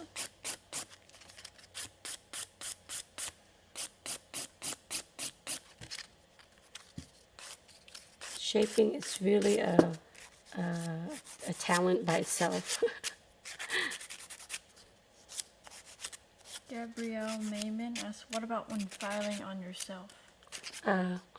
On myself, same thing. I know it's harder. I'm not gonna lie, but when I shape on this one, because let's just say I shape right my nail, I try to hold it. I just have to work slower. I just use this this finger next to it, and secure that while I'm shaping. Or I hold this side. I always use my thumb. So it's hard, especially the pinky. You have no control. But because the pinky I have no control. This side is easier to hold it with the thumb. This side I can't. I try to use the thumb, but it's hard. So what I do, I use the E file a lot. You know, I just do it slowly, and it's just a lot harder to do on yourself, but it just takes time. But you can. Would you like me to do a video on that? I can help you because I've been doing my nails by myself for a long time. It's challenging, a little bit more challenging, I think, but it's fun too. So you know what? Let's do the e-filing. I'm gonna kind of skip this a little faster because I think a lot of you are waiting on me to do the tip, and I can show you the tip application. And I want you to compare the tip and the sculpting, see how you can achieve the similar look with it. Okay? I'm just using my sanding band. If you guys are new to this, you guys can just use sanding band. If you apply it well, just use a sanding band as well. The sanding band doesn't take the bulk down as quick, but because I don't have a lot of bulk on my nail, so this is good. That's why I said sculpt with your with a brush. It's a lot easier.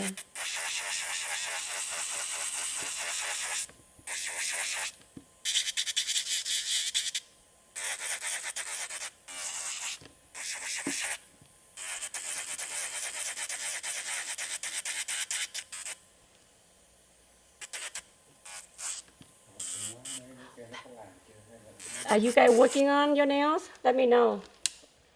Okay, so, let me say I finished that because I think some of you are waiting for me to do the tip, right? How can I achieve the similar look with the tip? So with tip, it has a lot to do with the style of tip that you're using.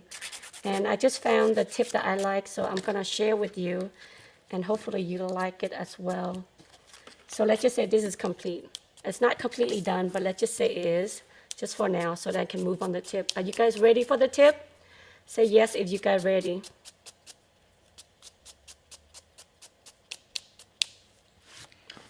Sarah asks, what do we do if we find a spot that needs more acrylic during filing? Then you can always go back. You can always go back. At beginning, I have done that a lot myself, where I keep going back but then it's good. Then your eyes kind of see, okay, I don't have enough product on this side. So then next time when you do pat the product down, then you know where to pat that product or to use that bead to blend that out. So then it's nice and even. Okay. Oh, you guys are ready. Okay, good. Ready when you are. Okay, let me let me get more liquid. Hold on. I thought I'm done, but I guess not. Huh? Here? Oh, that's okay. Okay, can you? But somehow I can't open my bottle. Because I think I just finished one bottle and this is a brand new bottle. Okay, let me pour out. Pour out liquid, make sure you have it. Use your brush when you pour out liquid so then it doesn't get everywhere. As Elizabeth Jones asks, what does it mean when your liquid turns cloudy? That means you don't keep your brush clean. That's why I keep constantly cleaning my brush, but without putting a lot of product on my brush. That's why I said when you working, that's another key. Actually, that's a good video because keeping your liquid clean ensure your proper adhesion and a proper application as well. So you don't have problem with lifting. When your brush is always constantly have powder in it, so by the time you put it back, your liquid is getting cloudy and kind of like contaminated. When another key I wanna, since we're on the topic of liquid here, keep your liquid enough for that client only. Try not to use like pour out the whole jar and use it the whole day. Don't do that. Keep enough liquid for each client because once your liquid is open and into the air, it evaporates, so the chemistry is changing. So it's not good to keep the same liquid over and over from one client to the next. So you guys need to understand that it's very, I see a lot of lifting problem, part of because of how you guys take care of the liquid as well. So let's move on, okay? So the tip, okay, the reason I love this tip because it's thin and it has a sculpting shape. So hold on, I'm gonna show you the brand, but let me find the size fits her. Okay, so this one fits.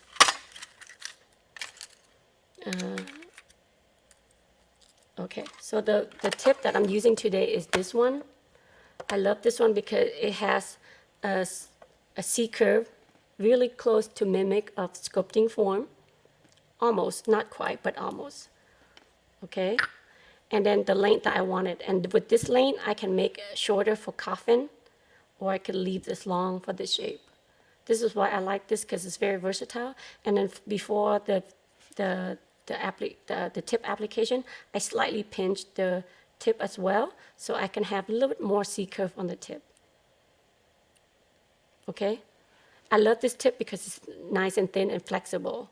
Because some tip is too thick. The thicker the tip is, it adds weight to the nail. And second, it's harder to adhere on the nail plate because it's too thick. It doesn't grab on as quick. But I do have another tip for you to how to adhere those difficult tips as well. But see, I pinch slightly, and then I measure the nail. If you can have any questions, let me know, okay? But let me look. So now I fit into the nail.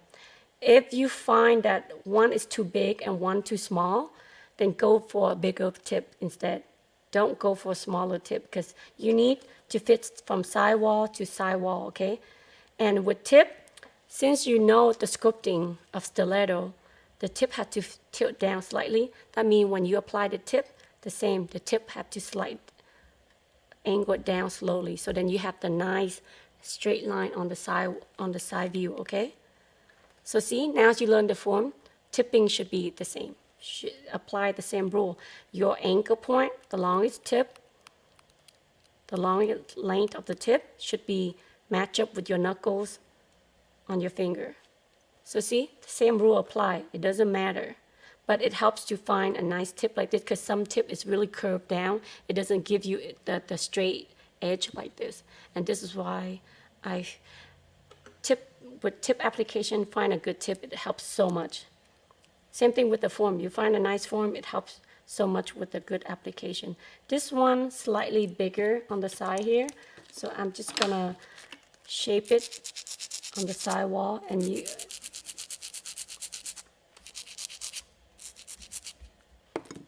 can tailor your tip too. So now, let's say I want to keep the length. Now that I'm kind of want to unify the look, I'm going to tip this down. So I'm going to use my glue. So let's just say if you're using the tip and you have hard time, the glue doesn't adhere, it keeps lifting and it doesn't attach. So use the glue, but also find the activator from any dipping system. Number 3, which is the activator. It will cure the glue so fast. So once you attach it on, I always have this side, the activator, any dipping system, number 3, which is the activator, okay guys? It will quickly cure the glue. But this tip, you don't need to because it's so thin. It's really nice.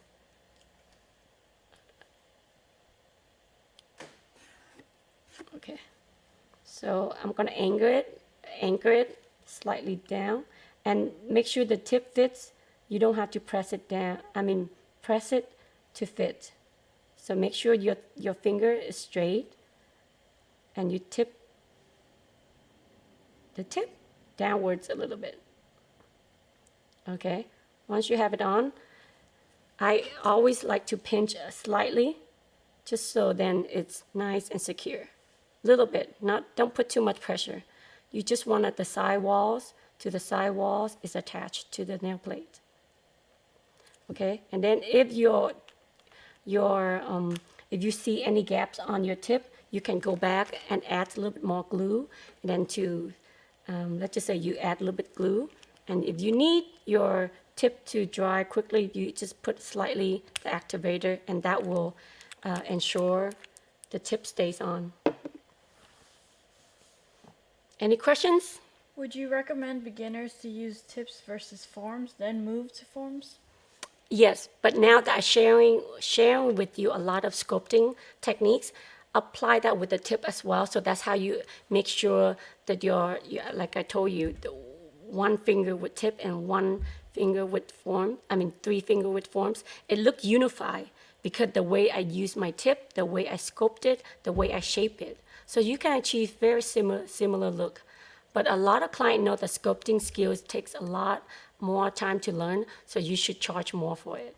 But yes, it's always good to start out with tip as well. But now you can apply your tip a lot better, right? So now, okay, I'm gonna anchor this one and see where I need. Okay, so my level, I can cut the tip down. I don't have to, but let's just keep it a little bit down. Okay, so now let's just say you have tip like this for coffin, right? But I want stiletto. So what I do is take a scissor. If you don't have a scissor like this, I just use my anchor at the point right here and tilt that angle. Make sure you don't cut to your client's skin, and just slowly. I can also use this as well. So you don't have to have a fancy scissor, just this is good too. See, now it's almost to the point I wanted. So much fun, guys. Hope you guys are not tired. Hope you guys have a good lunch or breakfast. So now I'm just gonna tailor my tip to the shape that I want. So now you sort of tailor your tip just like sculpting, you know. Sculpting takes a little bit longer, but with this tip, it's so much easier. Right? So now make sure your side walls, make sure it's nice and flush too, okay? That's why I said it's always better to go with the bigger tip, so then your sidewall to sidewall is nice and straight. So before I move on, I'm gonna double check my angle. It's pretty good. I think I'm just gonna slightly shake this side a little bit more. How does that look, guys? You guys like it? Whew, nice and sexy. This could be a weapon, guys.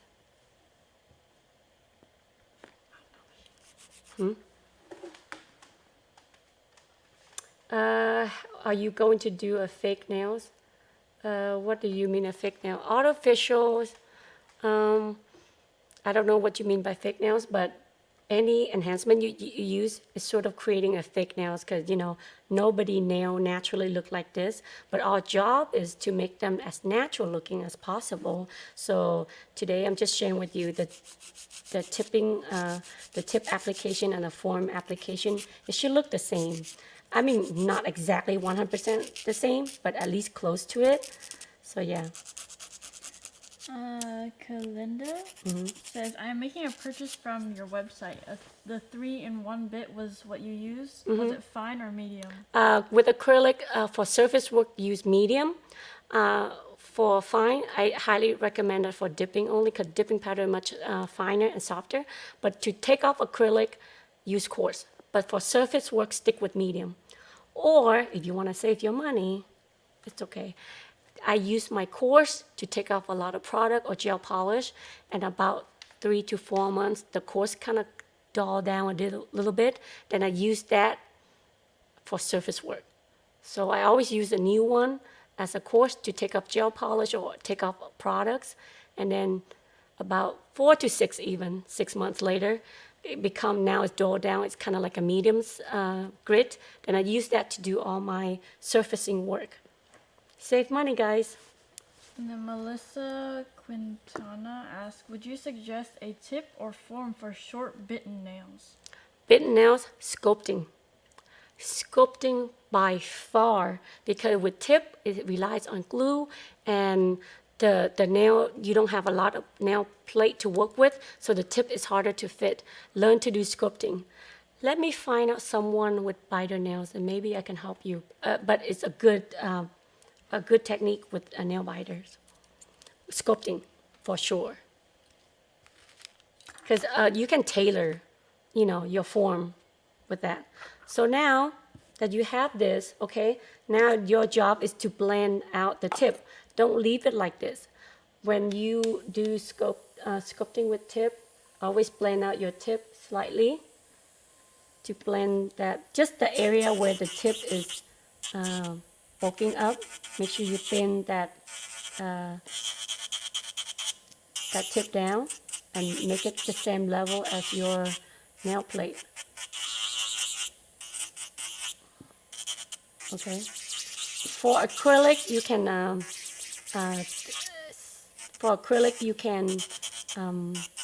thin file the tip, but for gel, you might not need to file the gel you have to. The gel you have to file the tip, but for acrylic you don't have to, because acrylic slightly more like a thicker product, so it adhere well with the tip. But the corner here, you always have to blend it out, okay guys? Always. Okay? But you don't want to thin out your natural nail plate, okay? All right. Ariel Plus asks, how do I narrow out a nail for someone with wide nail beds? Okay, for wide, pinch that. You need that pinching to give that that nail slightly slender, but build the apex or the upper arch a little higher, so then it doesn't look flat. With the flat nail, you know, with this model, she's my daughter. She has pretty healthy curvature and nail plate, which is great. This is the ideal client, but I know some client, like I have one finger, actually this too, is actually flatter than these 4 nails. Like these 4 nails, I have really a nice curvature, but this one's slightly flat. So when I built it, I built the upper arch slightly higher, and then when I shape it, it gives my nail illusion that I have the same apex and the same arch as other nails. I hope that helped.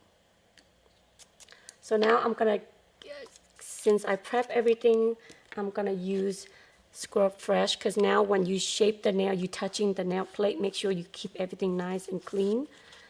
Okay, and then be ready for the application.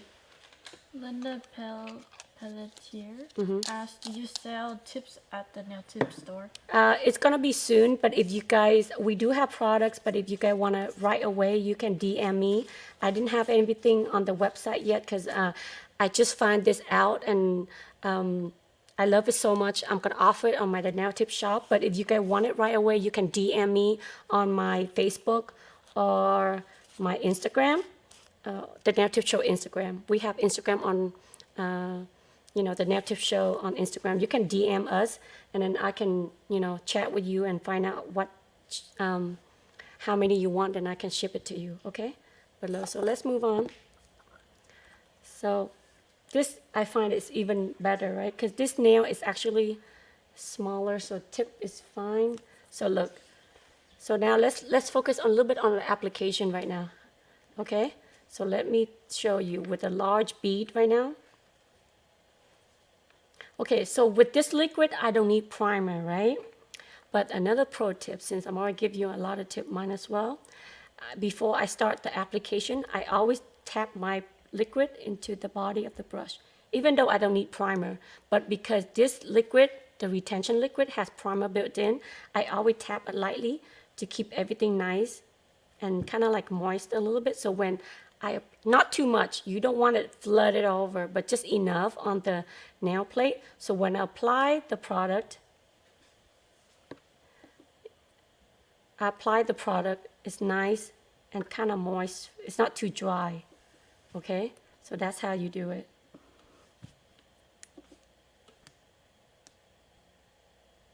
Now I just pat out the product out and blend it down. Just use the body of the brush and the tip of the brush and pull that down. Now it's much easier, right, guys? Because you have the platform already. The tip is right there. So now you just pull everything down to the tip, to that end of the tip. And same thing, you use the body of the brush. Keep patting that.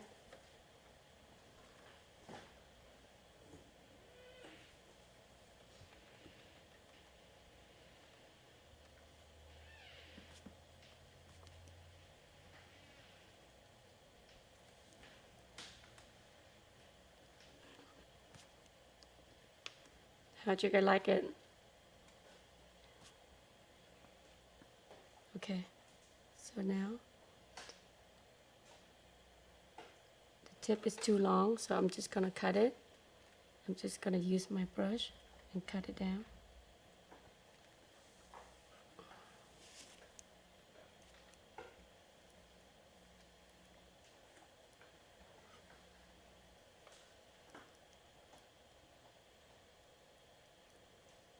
Okay, so you see, you have everything in place, and just follow that guideline, that platform that you built already. So now, just leave it there.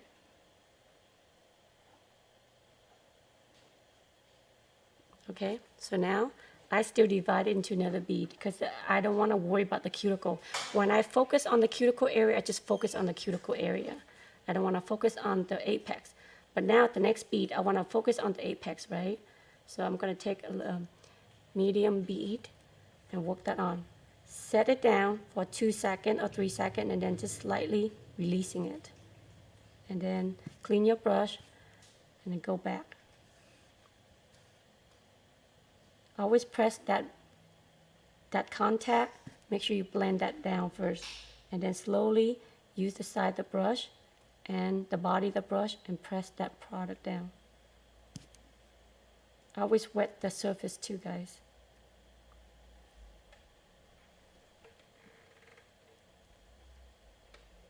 Did you guys learning a lot today? I hope so. And then just use the body of the brush And clean your brush. Make sure you clean your brush, because once you clean your brush, wipe it clean before you put back to your monomer. Always brush your brush clean and then brush your surface.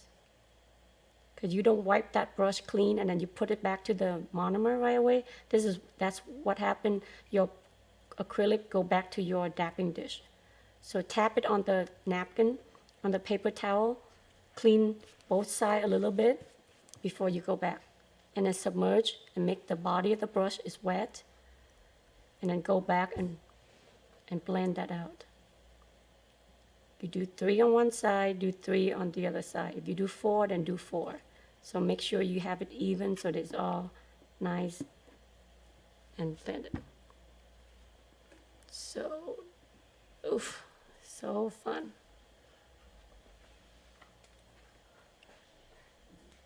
Okay, so I'm going to take a small bead, put it in a cuticle area, and releasing it. Clean my brush. Go back. Tap the side. Tap the side. Put a little bit wet on the surface, and then slowly blending that out.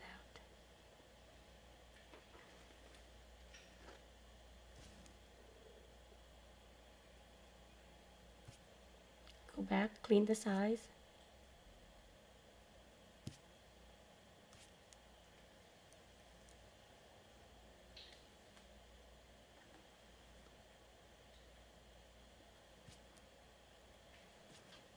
Oh, it looks so good. So now, I know I don't have enough within the apex area yet. I'm just gonna take a little smaller bead and put right in where I need it, right there. And then clean my brush and keep it slightly moist and wet on the brush. So then you can go back and then pat and press that product into the area that you want.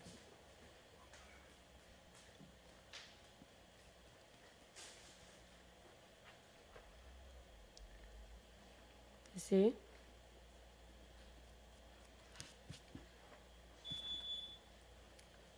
Yeah? You guys doing good? You guys watching, right? So now the apex is there. I find that I have a little bit more on this side that I didn't really get really well. So I'm just gonna put a little small bead and then blend that out.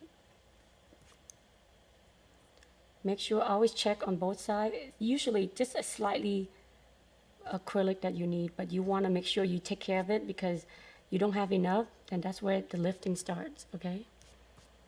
But you can tell, look at the side view, both sides, and the top view, where you need it.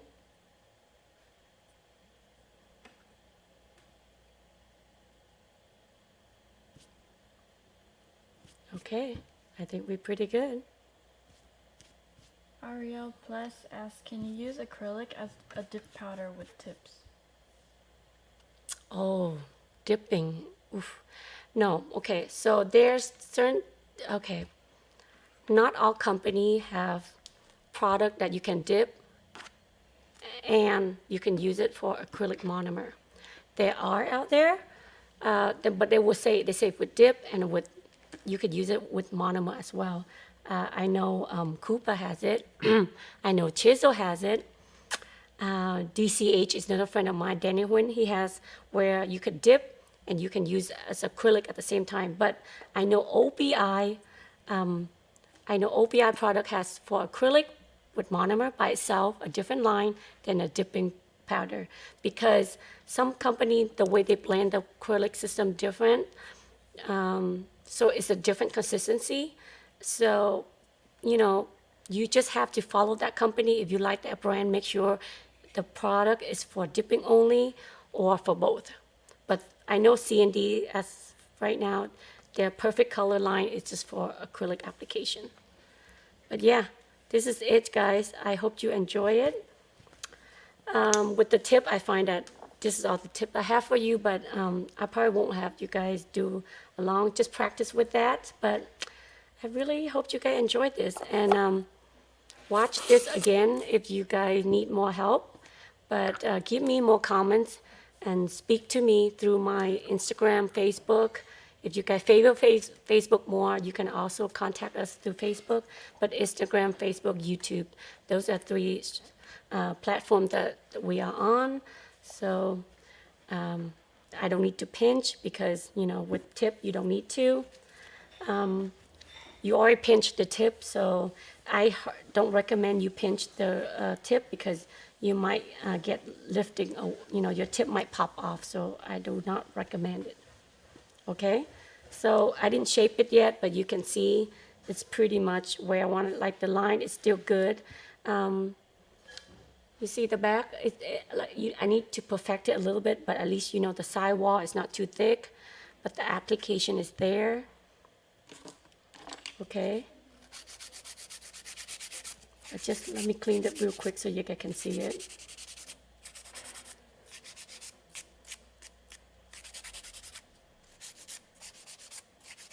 So the shaping is about the same. Okay.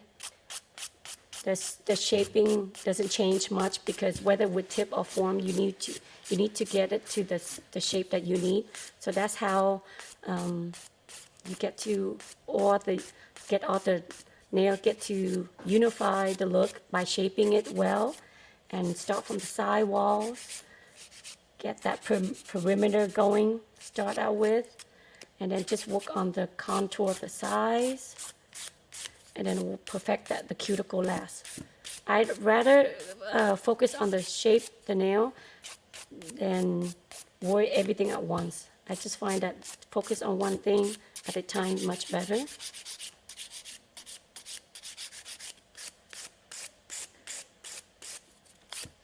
But you can see with proper application, doesn't matter when you do tip or form, the nail should look about the same, okay? It shouldn't be a lot of difference. It shouldn't be. Just a matter of practicing it and get it to the way you want it. I'm going to do real quick here. It's not going to be perfect, but at least you can see the shaping is there.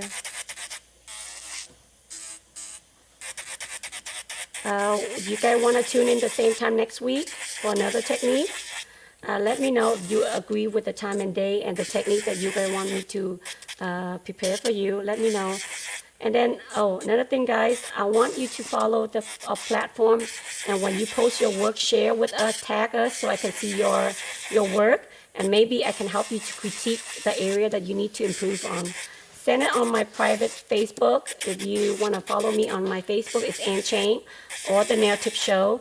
Tag the photo or send me on Instagram, tag the photo so I can look at your photo and your work and I can help you critique as well. But this is the best I can offer you guys because if you guys don't communicate with me, I don't know how you guys learning it and if the area that you guys need help on. So tag us, share our channel, share our work so then everybody can learn and improve our techniques by the time we come back to the salon. Okay, this is it. See, just a final look real quick. All three nails should look the same. Okay. I didn't perfect this too yet. I still need a little buffing, but as you can see, all the work are there, pretty close, pretty good.